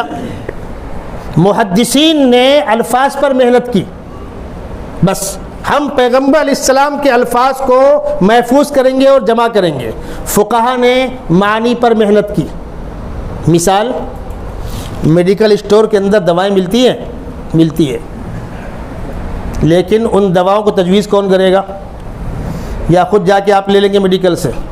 جو لوگ میڈیکل سے دوائیں ڈائریکٹ خریدتے، ڈاکٹر کے یہاں کون جائے گا، لائن لگائے گا، اس کی فیس کون دے گا؟ سر درد کی فلانی گولی، پیٹ درد کی فلانی گولی، ہاضمے کی فلانی گولی، نیند کی فلانی گولی. آپ جا کر میڈیکل سے دوائیں خرید کر کھانا شروع کیجئے، 2 سال کے اندر قبرستان میں آپ کو جگہ مل جائے گی. ہر دوا کا فارمولہ اوپن ہے، میڈیکل پر بورڈ لگا ہوا ہے، تمام دوا رجسٹرڈ ہے، اوریجنل ہے، اس سے انکار نہیں ہے. جس میڈیکل پر تمام دوائیں اوریجنل ہوں آپ جا کر لے کر کھائیں گے. دوا کا اوریجنل ہونا کافی ہے یا آپ کے مرض کی تشخیص کے بعد دوا طے ہوگی؟ مرض کی تشخیص کرنے والے کا کیا نام ہے؟ ڈاکٹر. اس کا کیا نام ہے؟ فارمیسسٹ، میڈیکل والا. اب آپ کہیں ڈاکٹر کا کوئی کام نہیں، دواؤں کا فارمولہ اوپن ہے، ہم دوائیں خود خرید کر کھائیں گے. علماء کا کوئی کام نہیں، ہم نیٹ پر سرچ کریں گے. تو ہندو لڑکی سے نکاح کرے گا پھر وہ جو کر رہے ہیں لوگ. نیم حکیم خطرے جان، نیم ملا خطرے ایمان. بندر کو ادرک کی آدھی گاٹ مل گئی، بندر پنساری ہو گیا. آپ بیٹھ کر یہاں سے لے کر صحابہ تک بدتمیزی کر رہے ہیں. اوقات حدیث سنا رہے ہو، عربی آتی ہے؟ نہیں. کیسے سیکھا؟ ترجمے سے. ترجمہ کس نے کیا؟ کسی انسان نے کیا ہوگا، وہ معتبر ہے. واہ، میٹھا میٹھا آپ، کڑوا کڑوا تو. خلفاء معتبر نہیں، مجتہدین معتبر نہیں، ائمہ معتبر نہیں. کیوں؟ وہ پیغمبر نہیں ہے، وہ پیغمبر نہیں ہے، وہ معصوم نہیں ہے. تو ترجمہ کرنے والا معصوم ہے؟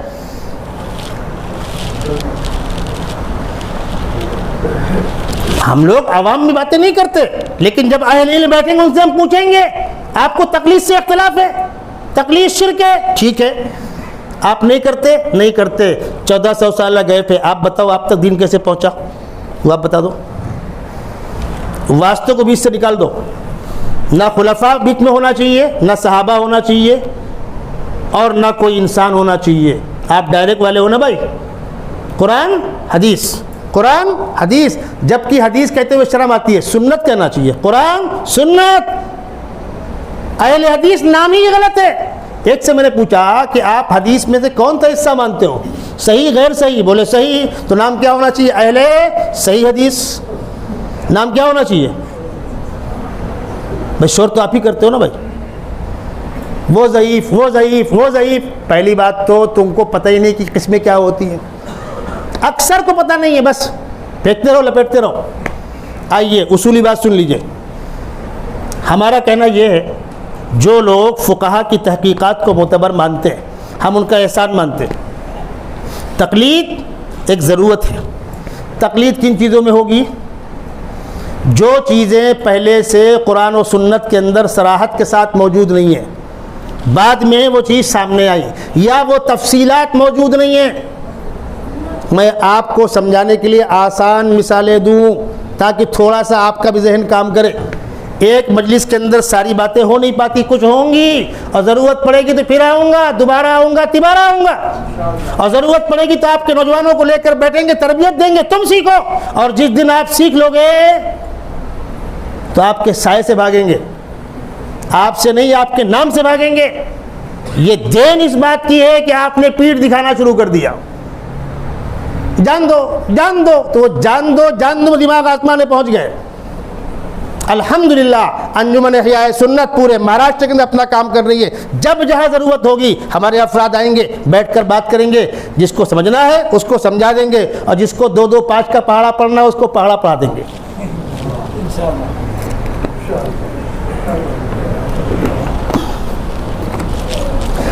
سب سے پہلی بنیاد ہے قرآن مقدس.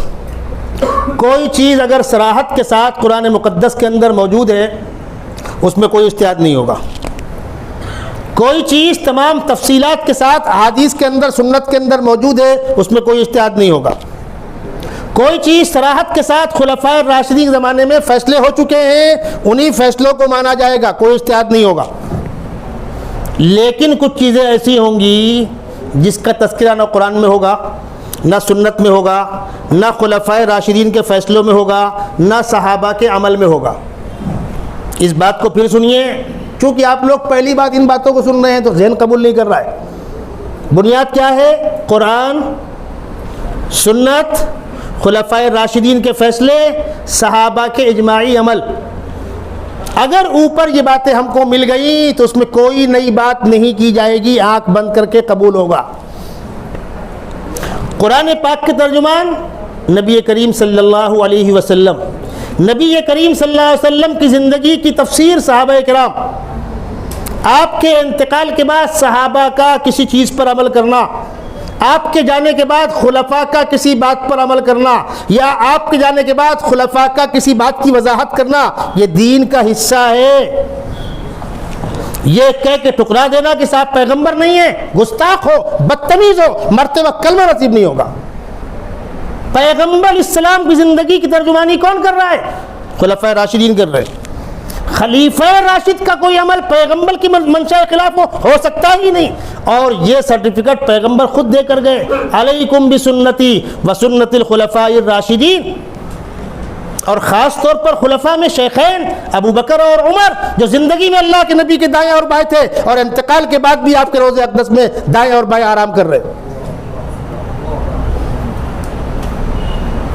خلفائے راشدین نے کسی مسئلے کے اندر کوئی رائے دی ہے، وہ 1000 مرتبہ دلیل بنے گی، وہ حجت ہوگی. اور صحابہ کا کسی مسئلے پر اجماعی طور پر عمل کرنا، اتفاقی طور پر اس کو اپنانا، یہ بھی دلیل بنے گی. اب مسائل ایسے ہوں گے، کسی صحابی کی وہ رائے، کسی صحابی کی وہ رائے، کسی صحابی کی وہ رائے. اجتماعیت نہیں ہے، انفرادیت ہے. تو بعد کے مجتہدین انہی رائےوں میں سے کسی ایک کو اپنا کر آگے بڑھیں گے، ان سب کو تھرڈ مار کے آگے نہیں جائیں گے. یہ اصول ہے. ان اصولوں کی بنیاد پر جن لوگوں نے شریعت کو مدون کیا، کتابوں میں جمع کیا، وہ مجتہد کہلائے. وہ علم کے پہاڑ تھے، وہ 4 نہیں تھے، بہت سے تھے. لیکن ان 4 کو اللہ نے مقبولیت دی. باقی لوگوں کی تحقیقات آہستہ آہستہ آہستہ آہستہ مٹ گئیں. ان کا نام تو ملتا ہے تاریخوں میں کہیں، ان کی تفصیلات، ان کے مسائل کی کتابیں، ان کے اجتہادی اصول وہ نہیں ملتے. اب دنیا کے اندر مجتہد 4، 2 راستے ہیں. ان میں سے کسی کی تحقیق کو ہاتھ مت لگاؤ، آپ تحقیق کرو. ایک تو یہ جو کہتے ہیں، یہ لوگ کہتے ہیں، بس میں ان کے نہیں ہے، کہتے ہیں، چھوٹے بڑے کسی کے بس میں نہیں ہے. میں کلیئر کروں گا اس کو. ان ائمہ اربعہ کی تحقیقات کو سائڈ کر کے، خلفائے راشدین کے فیصلوں کو سائڈ کر کے، ڈائریکٹ قرآن و سنت سے استدلال کر کے شریعت پر عمل کرنا کسی کے بس کا نہیں ہے. مسجد کے منبر پر بیٹھ کے کہہ رہا ہوں اور چیلنج کر کے کہہ رہا ہوں، 2 رکعت نماز کی نیت باندھو، اور نیت باندھنے سے لے کر سلام تک ہر عمل حدیث سے آپ دکھا دو، میں زندگی میں غلامی کروں گا آپ کی. 2 رکعت نفل نماز پڑھ کے دکھا دو، 2 رکعت تم فجر پڑھ کے دکھا دو، نیت باندھنے سے لے کر سلام پہ جو عمل کرنا حدیث سے دکھا دینا. چھوٹے بڑوں کو چیلنج کر رہا ہوں، جس کو حوصلہ ہوگا جب چاہنا بیٹھ لینا، دکھا دو گے میں آپ کی غلامی کروں گا. آپ پانی کی پاکی طہارت کے مسائل دکھا نہیں پاؤ گے. پیشاب پخانا ناپاک ہے، قرآن میں آپ دکھا نہیں پاؤ گے. مذاق سمجھا ہے؟ کہیں نہ کہیں قرآن کو پیغمبر علیہ السلام کی احادیث کا سہارا، تشریح کا سہارا. پیغمبر علیہ السلام کی زندگی میں کون سا حصہ مقدم ہے، کون سا حصہ مؤخر ہے، کون ناسخ ہے، کون منسوخ ہے، کون پہلے کا ہے، کون بعد کا ہے، یہ صحابہ کلیئر کریں گے. یہ پیغمبر کی بیویاں کلیئر کریں گی، یہ خلفاء کلیئر کریں گے. ان کو تھرڈ مار کر نہ آپ کو خلفاء چلیں گے، نہ پیغمبر کی بیویاں چلیں گی، نہ آپ کو صحابہ چلیں گے. آپ ٹپکے ہو آسمان سے؟ آؤ بیٹھو، پھر بیٹھو اور سنو کان کھول کر اگر حوصلہ ہے تو. پیغمبر علیہ السلام کی زندگی میں قرآن کس حال میں تھا؟ جمع ہوا تھا؟ نہیں. آج کس حال میں مجتمع ہے؟ معتبر غیر معتبر؟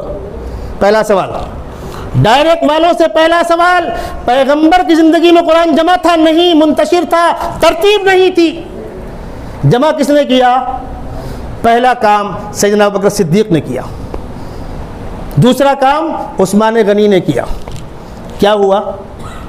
پیغمبر علیہ السلام کے وصال کے بعد جب جنگیں بڑھیں اور بعض جنگوں میں اکابر صحابہ شہید ہوئے، جنگ یرموک کے اندر، جنگ موتا کے اندر قرہ شہید ہوئے، بڑے بڑے علماء شہید ہوئے، تو بعض صحابہ نے، سیدنا عمر بن خطاب بھی ہیں، سیدنا ابوبکر صدیق سے کہا کہ ابو بکر قرآن کو جمع کرا دیجئے.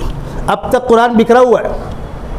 اور یہ بھی آپ سن لیجئے، قرآن جب نازل ہوا ہے نا تو اس ترتیب پر نازل نہیں ہوا. ترتیب موجود ہے، جو جس ترتیب پر قرآن موجود ہے اس ترتیب پر نازل نہیں ہوا ہے. نزول کی ترتیب کچھ اور ہے. نزول کی ترتیب کی پہلی آیتیں اقرا بسم ربک الذی خلق، شروع کی 5 آیتیں، اور یہاں کہاں پر ہے؟ 30ویں پارے میں. یہاں شروع میں نہیں ہے، یہاں بقرہ ہے، سورہ بقرہ ہے جو مدنی ہے. تو اتری کب؟ مکی آیتیں کہاں؟ ارے میرے بھائی یہ علم کا سمندر ہے، ایک ایک پہلو پر رات بھر بات ہو. قرآن جس ترتیب سے اترا ہے اس ترتیب سے یہ جمع نہیں ہے. ہاں پیغمبر علیہ السلام نے صحابہ کو لکھاتے وقت بتلایا تھا اس کو یہاں لکھنا، اس کو یہاں لکھنا، اس کو یہاں لکھنا. پوری صورتیں ایک ساتھ نازل نہیں ہوئی ہیں. 2 آیتیں یہاں، 4 آیتیں وہاں، 6 آیتیں وہاں. احکام کی آیتیں جن کے اندر حلال و حرام کے مسائل ہیں ایک ساتھ نہیں اتری ہے، کچھ یہاں، کچھ وہاں، کچھ وہاں. ان آیتوں کو جمع کرنا ہوگا.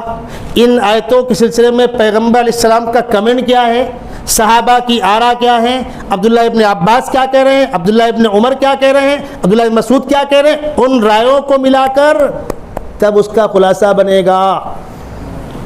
جب صحابہ نے سیدنا ابوبکر صدیق سے کہا قرآن جمع کر دیجئے، ان کا جواب سنیے گا.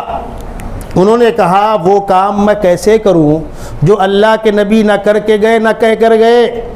قرآن جمع کرنے کا حکم نہ قرآن میں ہے نہ حدیث میں ہے، میں کیسے کروں؟ بالکل معقول جواب تھا. اور جن بیچاروں کو یہ خبط ہے کہ یا تو وہاں یا تو یہاں اور کہیں نہیں، وہ تو یتیم ہو گئے نا بھائی. تو صحابہ نے کیا کہا؟ ابو بکر یہ دین کے لیے سراسر خیر ہے، یہ دین کی حفاظت کا کام ہے. تو انہوں نے کہا میں استخارہ کر لوں. استخارہ کیا تو ان کو بھی انشراح ہوا، کہنے لگے ہاں ٹھیک ہے جمع کرو. قرآن جمع کیا گیا. جب پہلی بار قرآن جمع ہوا ہے سیدنا ابوبکر صدیق کی خلافت میں تو کیا کنڈیشن تھی وہ سن لیجئے آپ. جب قرآن پاک نازل ہوا کس زبان میں اترا؟ قریش کی لغت میں. اللہ کے نبی صلی اللہ علیہ وسلم خاندان قریش کا خاندان تھا. عرب 7 طرح عربی بولتے تھے. اترا قریش کی لغت میں. تو دیگر قبائل کی دقت تھی، انہوں درخواست کی کہ ہم کو بھی ہمارے طرز پر پڑھنے کی اجازت دی جائے، تو قرآن 7 طرح لکھنے 7 طرح پڑھنے کی اجازت تھی۔ پہلی مرتبہ سیدنا ابوبکر صدیق نے جمع کیا ہے تو 7 طرح لکھنا 7 طرح پڑھنے والا کام ہو رہا تھا، جمع ہو گیا۔ سیدنا عثمان غنی کی خلافت کا دور ہے، اسلامی خطہ بہت بڑھ چکا ہے، حج کا موقع ہے، اب ایک یہاں بیٹھے قرآن پڑھ رہا ہے، ایک وہاں پڑھ رہا ہے، ایک وہاں پڑھ رہا ہے۔ یہ جو 7 طریقے سے 7 قبائل کی زبانوں پر، بہت تفصیلی موضوع ہے، معارف القرآن جلد اول کے اندر اس پر گفتگو ہے، دیکھ لیجئے گا۔ جب 7 طرح کے لوگوں نے اپنے اپنے قبیلوں میں تعلیم دی قرآن کی، تو یہ پڑھ رہے ہیں اس لب و لہجے میں، یہ پڑھ رہے ہیں اس لب و لہجے میں۔ اب حج میں ملاقات ہو گئی، تو غلط پڑھ رہا ہے، تو غلط پڑھ رہا ہے، تو بعض صحابہ کے کان کھڑے ہوئے کہہ رہے فتنہ بن جائے گا۔ شروع میں کیوں اجازت دی گئی تھی؟ آسانی کے لیے۔ اب آسانی کا دور ختم ہو گیا، اسلام کو غلبہ حاصل ہو چکا ہے، اب یہ فتنہ بنے گا۔ تو صحابہ نے آ کر سیدنا عثمان غنی سے درخواست کی کہ قرآن نازل ہوا ہے قریش کی لغت پر، اب امت کو اس کا پابند کیا جائے کہ پڑھنے کی اجازت تو ہے لیکن لکھا جائے گا صرف اور صرف قریش کی لغت پر، تاکہ دوسری لغاتوں پر لکھنا بند ہو اور ایک لغت پر امت مجتمع ہو جائے۔ یہ کام کس نے کیا؟ سیدنا عثمان غنی نے۔ کون تھے وہ؟ خلیفہ راشد، صحابہ کے مشورے سے طے ہو گیا، قرآن ویسے ہی لکھا گیا، اور باقی 7 طرح لکھنے والے نسخوں کو جلا دیا گیا۔ وہ کون سے نسخے تھے؟ اس میں کیا تھا؟ اللہ کے نبی کے زمانے میں اس چیز کی اجازت تھی، اب کیوں جلایا گیا؟ دین کی حفاظت کے لیے۔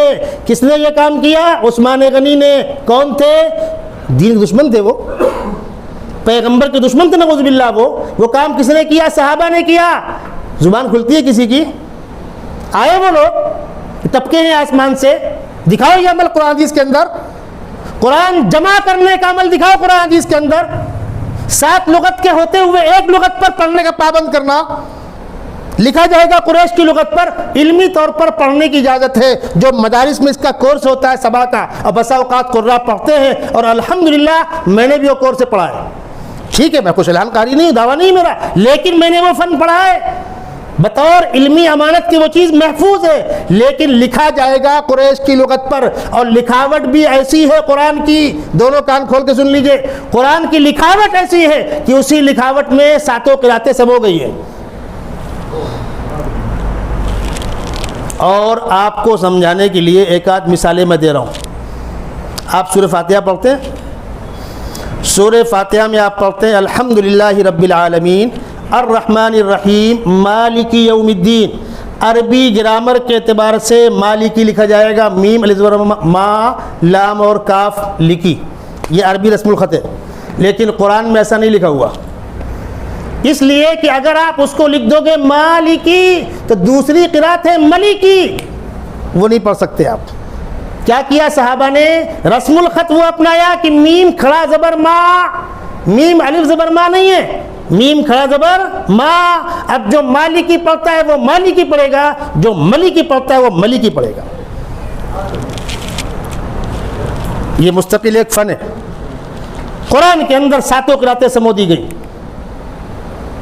اور آگے بڑھیے، یہ 2 مثالیں میں نے آپ کو دی، اب اسی کے ساتھ ساتھ آپ جوڑ لیں، سیدنا عثمان غنی نے اگر اپنے دور خلافت میں کوئی فیصلہ کیا بدعت عثمانی ہے، عمر فاروق نے فیصلہ کیا بدعت عمری ہے، تو بدعت عمری کہنے والوں، بدعت عثمانی کہنے والوں، قرآن کے جمع کرنے کو کیا کہتے ہو؟ بولو، بدعت؟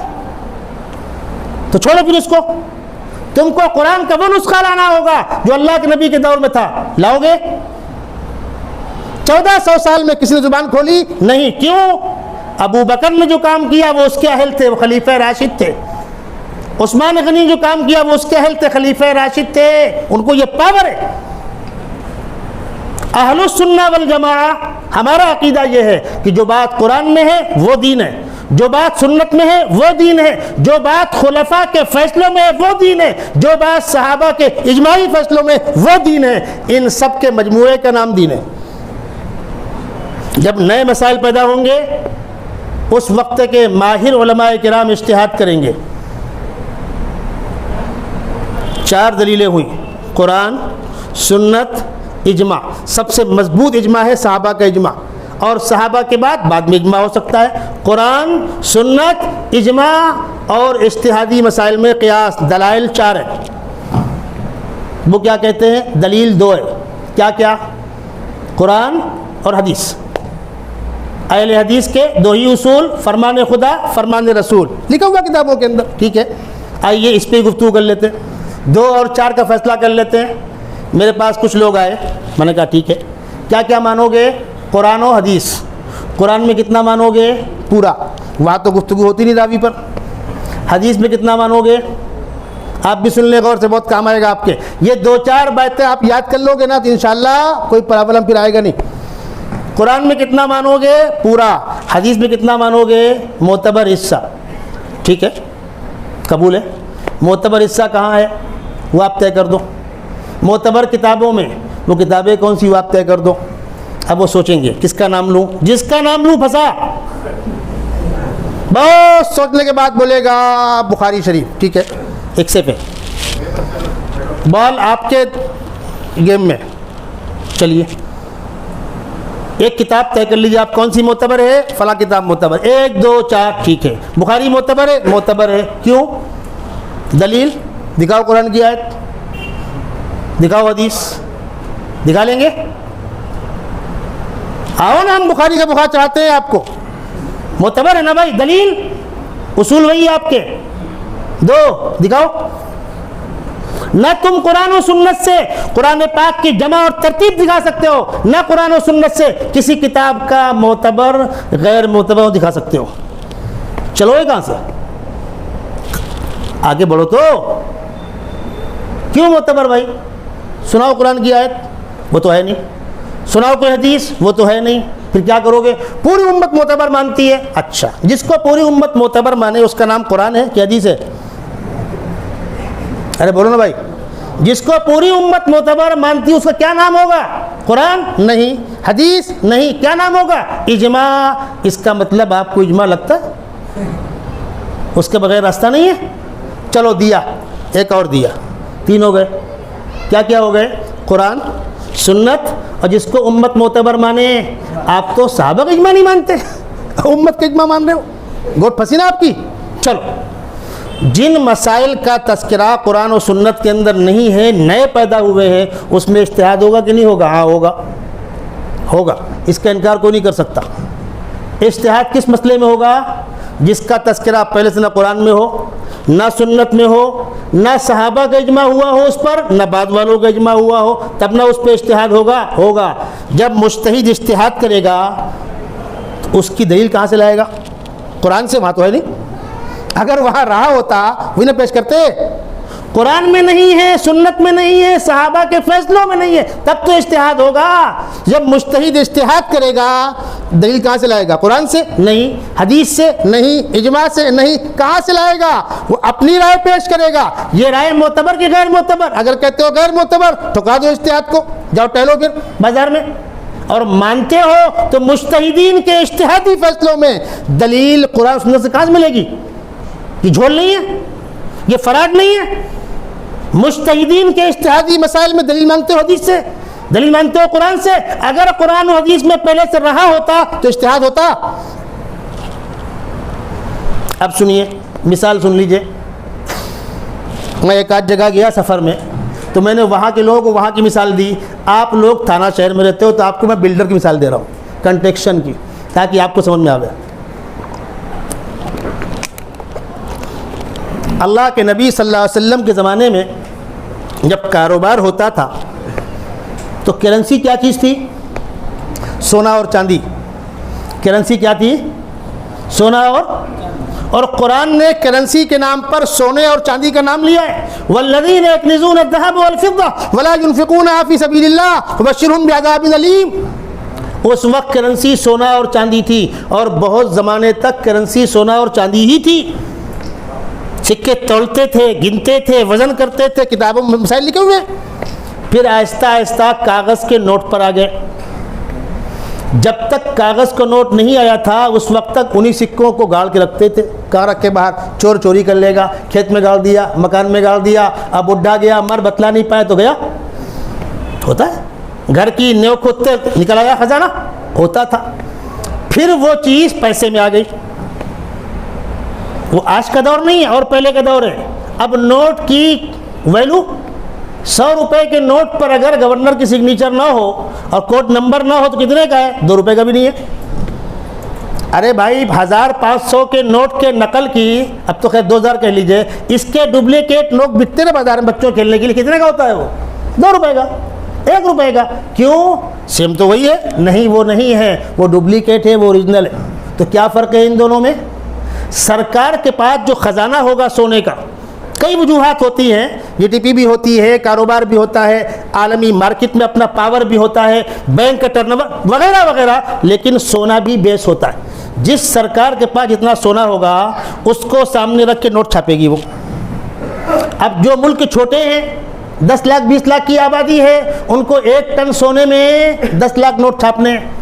ہندوستان جیسا 125 کروڑ کی آبادی کا، 100 کروڑ کی آبادی کا ملک، اب ان کو 10 ٹن سونے میں چھاپنا ہے تو ان کو تو ہر جگہ پہنچانا ہوگا نا بھائی، تو نوٹ چھوٹ چھاپنے پڑیں گے۔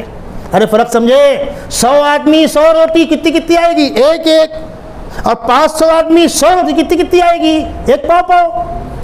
ارے فرق سمجھے، یہ ہے کرنسیوں کا اتار چڑھاؤ۔ بڑے ممالک کو پبلک تک پیسہ پہنچانا ہے تو وہ کرنسی کی یہ چٹھی ہوتی ہے، آپ نوٹ نکال کے پڑھ لینا۔ گورنر لکھتا ہے مدارک کو اتنا پیسہ ادا کرنے کا وعدہ کرتا ہوں۔ یہ کاغذ کا نوٹ کرنسی ہے کیا؟ یہ سوال ہے۔ پہلا سوال ان لوگوں سے جو ڈائریکٹ والے ہیں، کاغذ کا نوٹ کرنسی ہے؟ کرو پروف قرآن حدیث سے۔ تم کو تو سونے چاندی سے ہی کاروبار کرنا ہوگا، جبکہ کاغذ کے نوٹ کا زمانہ بہت پیچھے گیا۔ پھر آپ چیک پر آ گئے، پھر آن لائن ٹرانسفر پہ آ گئے، پھر آپ ڈیبٹ کارڈ اور کریڈٹ کارڈ اور فلاں کارڈ۔ بلڈر کے یہاں آپ نے بلڈنگ بک کی، بلڈر نے زمین والے کو پیسہ دیا، 50 لاکھ کے چیک کاٹ دیے، گڈھا کھودا، 2 مالا بلڈنگ چڑھ گئی 4 مہینے کے اندر، اور چیک ہو گیا باؤنس۔ اب بتاؤ سودا بچائی کینسل ہوا۔ آئے قرآن حدیث والے، دکھاؤ قرآن حدیث کے اندر سودا بچائی کینسل ہوا۔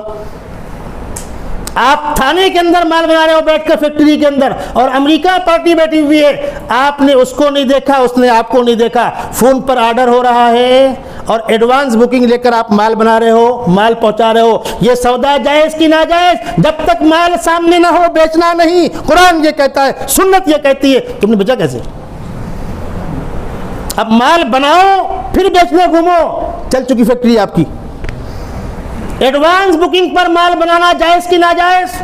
ابھی بلڈر نے نقشہ ٹانگا ہے، اوپننگ کر رہا ہے، چونا مارا ہوا ہے، 7 مالا بلڈنگ بک ہو گئی، کیا بک ہوا؟ فضا؟ درست کی نادرست؟ چھوڑو فقہا کو، دکھاؤ قرآن حدیث کے اندر۔ صحابہ کے مکانات کے راستے الگ الگ ہوتے تھے، آنے کا راستہ بھی الگ، پانی بہنے کا راستہ الگ، سنڈاس کا ٹینک الگ، وغیرہ وغیرہ۔ ایک بلڈنگ میں 50 مالا بلڈنگ ہے، 1000 لوگ رہتے ہیں، راستے الگ الگ ہوں گے۔ ہو چکا، پھر تو بلڈنگ بن چکی ہے آپ کی۔ سیفٹی ٹینک الگ الگ ہوں گے، پانی کا اچھا الگ الگ ہوگا، لفٹیں الگ الگ ہوں گی، یا آپ مشترک لفٹ میں 500 لوگ چل اتر رہے ہو؟ مالک کون ہے اس کا؟ یہ مشترک پائپ لائن پانی اوپر ٹنکی میں جا رہا ہے، مالک کون ہے اس کا؟ یہ وہ مسائل ہے جہاں آپ کو فقہا کے پیروں پہ گرنا ہوگا۔ اللہ کے واسطے ہم کو اس مسئلے کا حل بتلاؤ، ورنہ ہم تو یتیم ہو گئے۔ اب آئیے کاروبار کے سلسلے میں قرآن کیا کہہ رہا ہے؟ سورہ نساء 5واں پارہ، یا ایھا الذین آمنوا لا تأکلوا اموالکم بینکم بالباطل، اے ایمان والو ایک دوسرے کا مال ناجائز طریقے سے چھین کر مت لو۔ قرآنی ہدایت سے پہلے لوگوں کے درمیان کاروبار کے اصول نہیں تھے، شادی بیاہ کے اصول نہیں تھے، سسٹم نہیں تھا، بیٹیاں اٹھا کے لے گئے، چھین کے لے گئے، اغوا کر کے لے گئے، اسی لیے لوگ بچیوں کو مار دیا کرتے تھے۔ بچی بالغ ہوگی، آئیں گے، جھگڑا کریں گے، مار پیٹ کریں گے، لے کے جائیں گے، اس دن کے آنے سے پہلے بچی کو مار دو۔ قرآن نے کیا کہا؟ یا ایھا الذین آمنوا لا تاکلوا اموالکم بینکم بالباطل، ناجائز طریقے سے مت لو. پھر کیسے لو؟ الا ان تکون تجارۃ عن تراض منکم، دونوں کی رضامندی سے تجارت ہوگی. بس اتنا کہا قرآن نے. اس میں کہاں ہے تفصیلات کاروبار کی؟ وہ تفصیلات احادیث کے اندر، ان احادیث کی روشنی میں اور تفصیلات فقہا کی کتابوں کے اندر، اور قیامت تک تفصیلات بڑھتی رہیں گی، کوئی انکار نہیں کر سکتا.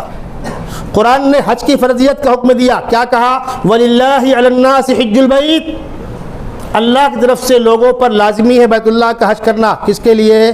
جس کو جانے آنے کی سہولت ہو. مَنِ اسْتَطَاعَ إِلَيْهِ سَبِيلًا. اس وقت کے حالات کو دیکھ کر پیغمبر اسلام کی حدیثوں میں کیا ہے؟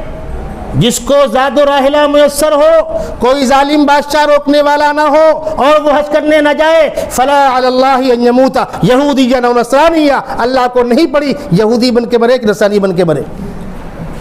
اب آپ کے پاس پیسہ ہے، سواری ہے، لیکن پاسپورٹ نہیں ہے. اب پاسپورٹ کیسے بنے گا؟ اس سے پہلے آپ کے پاس آدھار کارڈ ہونا چاہیے، راشن کارڈ ہونا چاہیے، برتھ سرٹیفکیٹ ہونا چاہیے، شہری ثبوت ہونا چاہیے. کچھ نہیں ہے آپ کے پاس. جھولا لیا، ایئرپورٹ پہنچ گئے، بابو ہم میں حج کرے جائیں گے. قرآن تو وہی کہہ رہا ہے آپ سے. آپ کے پاس کھانے کا سامان تو ہے، آپ نکالا اونٹ چل دیے، آپ خشکی کے راستے سے ہندوستان سے پاکستان، افغانستان، اردن ہوتے ہوئے آپ پہنچ گئے مکے. جان دیں گے آپ کو. قرآن تو نہیں کہہ رہا کہ پاسپورٹ ہو، قرآن تو نہیں کہہ رہا کہ ویزا ہوگا، قرآن تو نہیں کہہ رہا کہ ٹکٹ ہوگا. کہہ رہا ہے؟ نہیں کہہ رہا ہے. تو پھر کہاں سے آ گیا؟ اب ایک آدمی نے کمبخت پیسہ ہونے کے باوجود پاسپورٹ بنوایا ہی نہیں اور مر گیا اور حج کرنے نہیں گیا. بابو ہم تو جاتے رہے، ہم میں روک دی ایئرپورٹ میں، ہم کیا کری؟ اس نے قبول ہوئے گا؟ کیوں؟ اس وقت کی استطاعت وہ تھی، آج کی استطاعت. یہ میں آپ کو مثالیں دے رہا ہوں ایک آدھ دو. اور رہا سوال، نماز میں آئے کھڑے ہو گئے.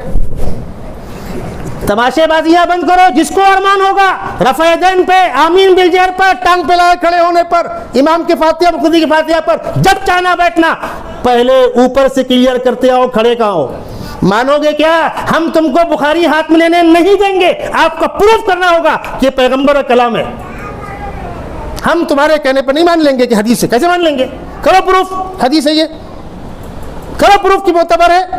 یا تو پھر امت نے جن 4 دلائل کو معتبر مانا ہے اس پلیٹ فارم پر آؤ تو ہم دلائل بھی مانیں گے، احترام بھی کریں گے، اطمینان بھی کریں گے، جواب بھی دیں گے. فرق سمجھ میں آیا؟ مثلا 4 ائمہ ہیں، امام مالک، امام شافعی، احمد بن حنبل اور امام ابو حنیفہ. چاروں کی تحقیقات کا احترام ہوگا، رائے کے اختلاف میں ترجیحی بات ہوگی، لیکن جو اس باؤنڈری سے باہر ہے اس کو انٹری کرنے کا کوئی حق نہیں. مثال سمجھیے، آپ سگنل پہ آئے، سگنل بند ہے، سامنے کوئی کھڑا ہو کہ نہ کھڑا ہو، آپ نے سگنل توڑا تو آپ رانگ ہے کہ نہیں ہے؟ کوئی مرا کہ نہیں مرا اس سے بحث نہیں. آپ کے پاس ڈاکٹر کی ڈگری نہیں ہے، آپ دواخانہ کھول کے بیٹھ گئے، آپ کے ہاتھوں کچھ لوگوں کو فیض پہنچ رہا ہے، آرام بھی ہو رہا ہے، آپ رانگ ہے کہ نہیں ہے؟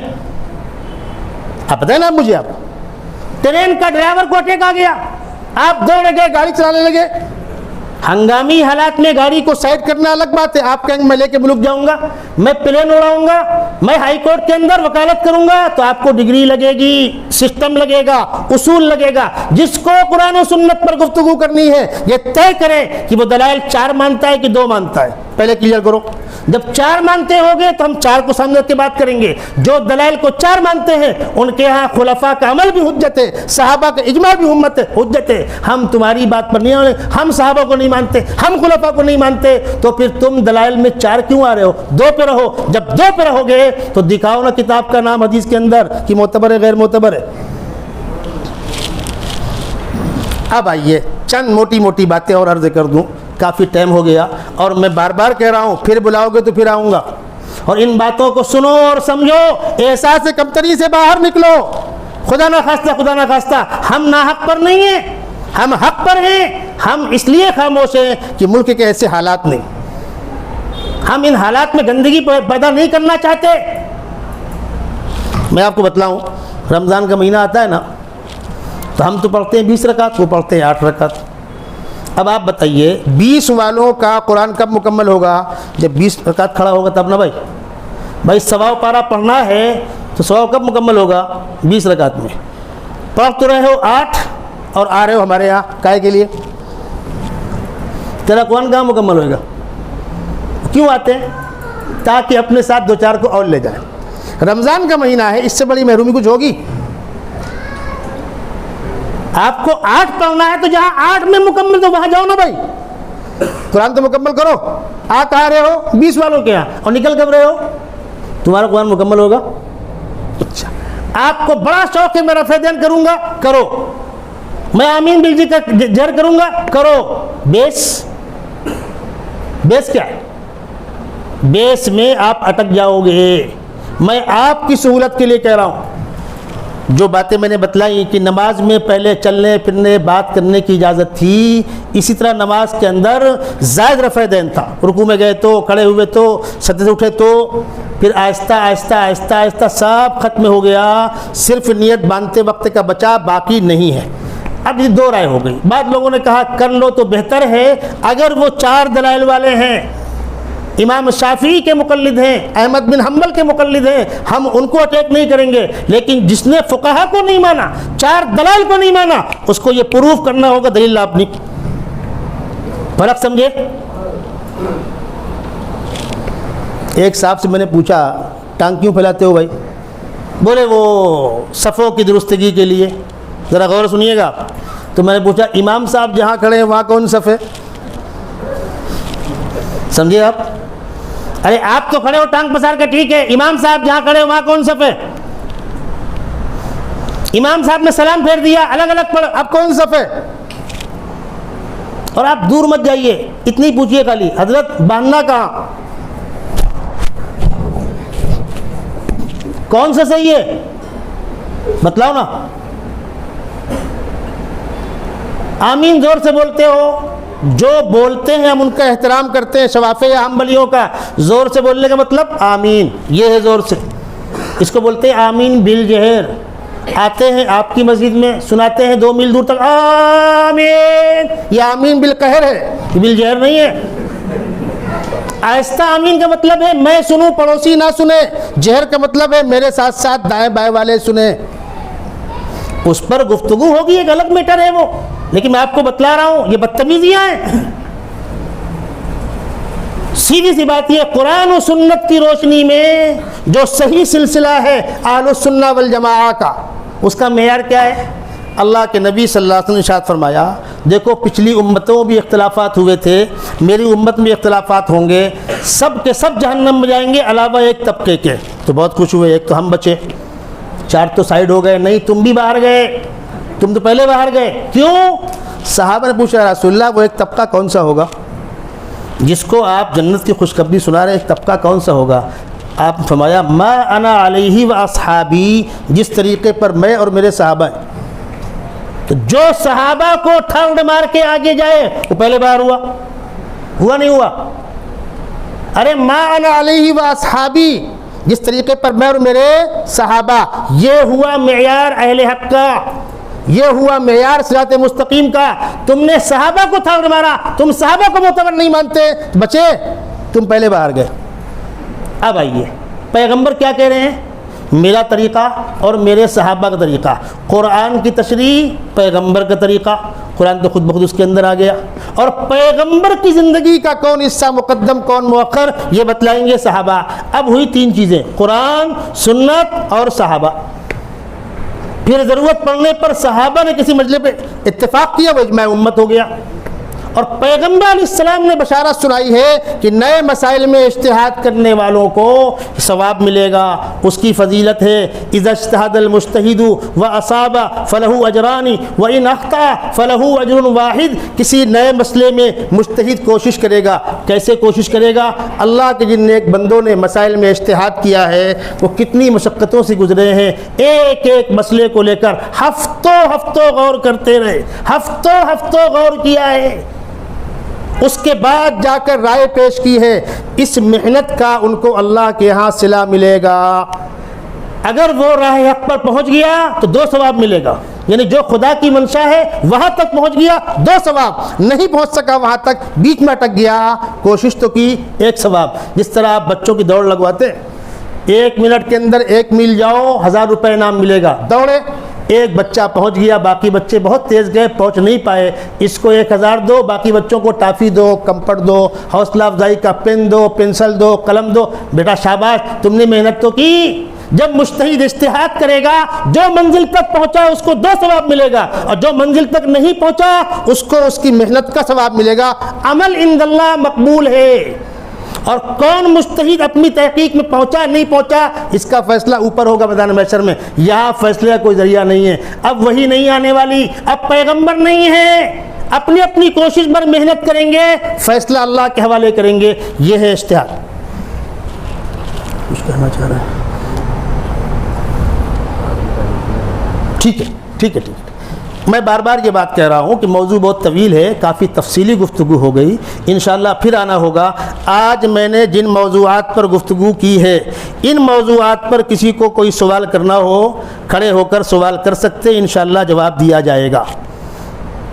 اتنی تفصیلی بات کے بعد بھی اگر کسی کو غلط فہمی ہو کہ حق پہ کون ہے کون نہیں ہے، اگر آج کی مجلس کے اندر سوال کرنا چاہتے ہیں، کوئی بات کم سمجھ میں آئی ہو تو آپ سوال کر سکتے ہیں آج کے موضوع سے متعلق۔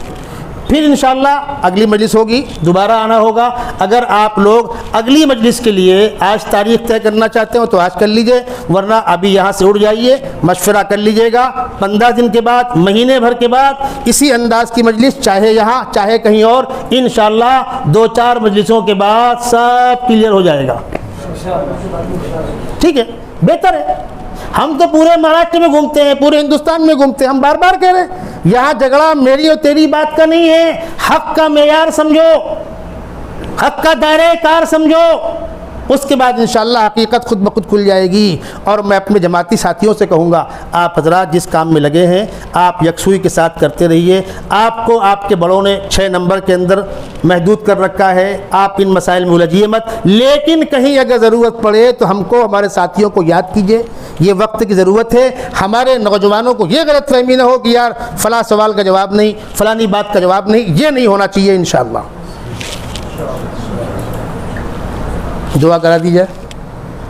ہاں ماشاءاللہ، دیکھیے بھائی یہ آگے شکیل بھائی، ہوتا ایسا ہے جیسے آپ لوگ جماعتی ساتھی بیان کرنے کے بعد کیا بولتے ہیں، بھائی جذبات تو اچھے ہیں لیکن نام تو لکھا دو تاکہ تشکیل ہو، کام میں نکل جائے، آدمی کام سے لگ جائے۔ اتنے اہم بیان کے بعد ان باتوں کو آپ بھول جائیں گے۔ جو باتیں بار بار کہہ رہا ہوں، امام بخاری ہنگامہ سب کرتے ہیں، لیکن بخاری کے ساتھ سلوک کیا ہے ان کا، اگر یہ پڑھنا ہو اس کتاب کو لیجئے گا، غیر مقلدین امام بخاری کی عدالت میں، کتاب سامنے ہے آپ کے۔ دوسری، ان کے علماء علمی دنیا میں کیا باتیں کرتے ہیں ہمارے ساتھ، ان کو کیا سکھاتے ہیں، ان میں آپس میں کتنے اختلافات ہیں، اس کی ادھر، اس کی ادھر، اس کی ادھر۔ میں آپ کو مثال دوں، جب تک مہاراشٹر میں بیل بینڈ نہیں ہوا تھا، پاڑے پہ قربانی ان کی ہوتی ہی نہیں تھی، بالکل حدیث تھی ہی نہیں۔ اور جس دن سے بیل بینڈ ہوا ہے، جمعیت حدیث مہاراشٹر میں شائع کیا ہے کہ پاڑے قربانی درست، اب مل گئی حدیث۔ یہ تعارف اس کتاب کے اندر ہے، تعارف علماء اہل حدیث۔ یہ دونوں کتابیں ہیں، کتنے کی بھائی ہے؟ 200 روپے کی ہیں۔ ان کتابوں کو ضرور لیجئے، اور پھر انشاءاللہ پھر آنا ہوگا موضوع پر، اور کتابیں آپ کو ہم دیں گے، لیجئے، پڑھیے، سنیے۔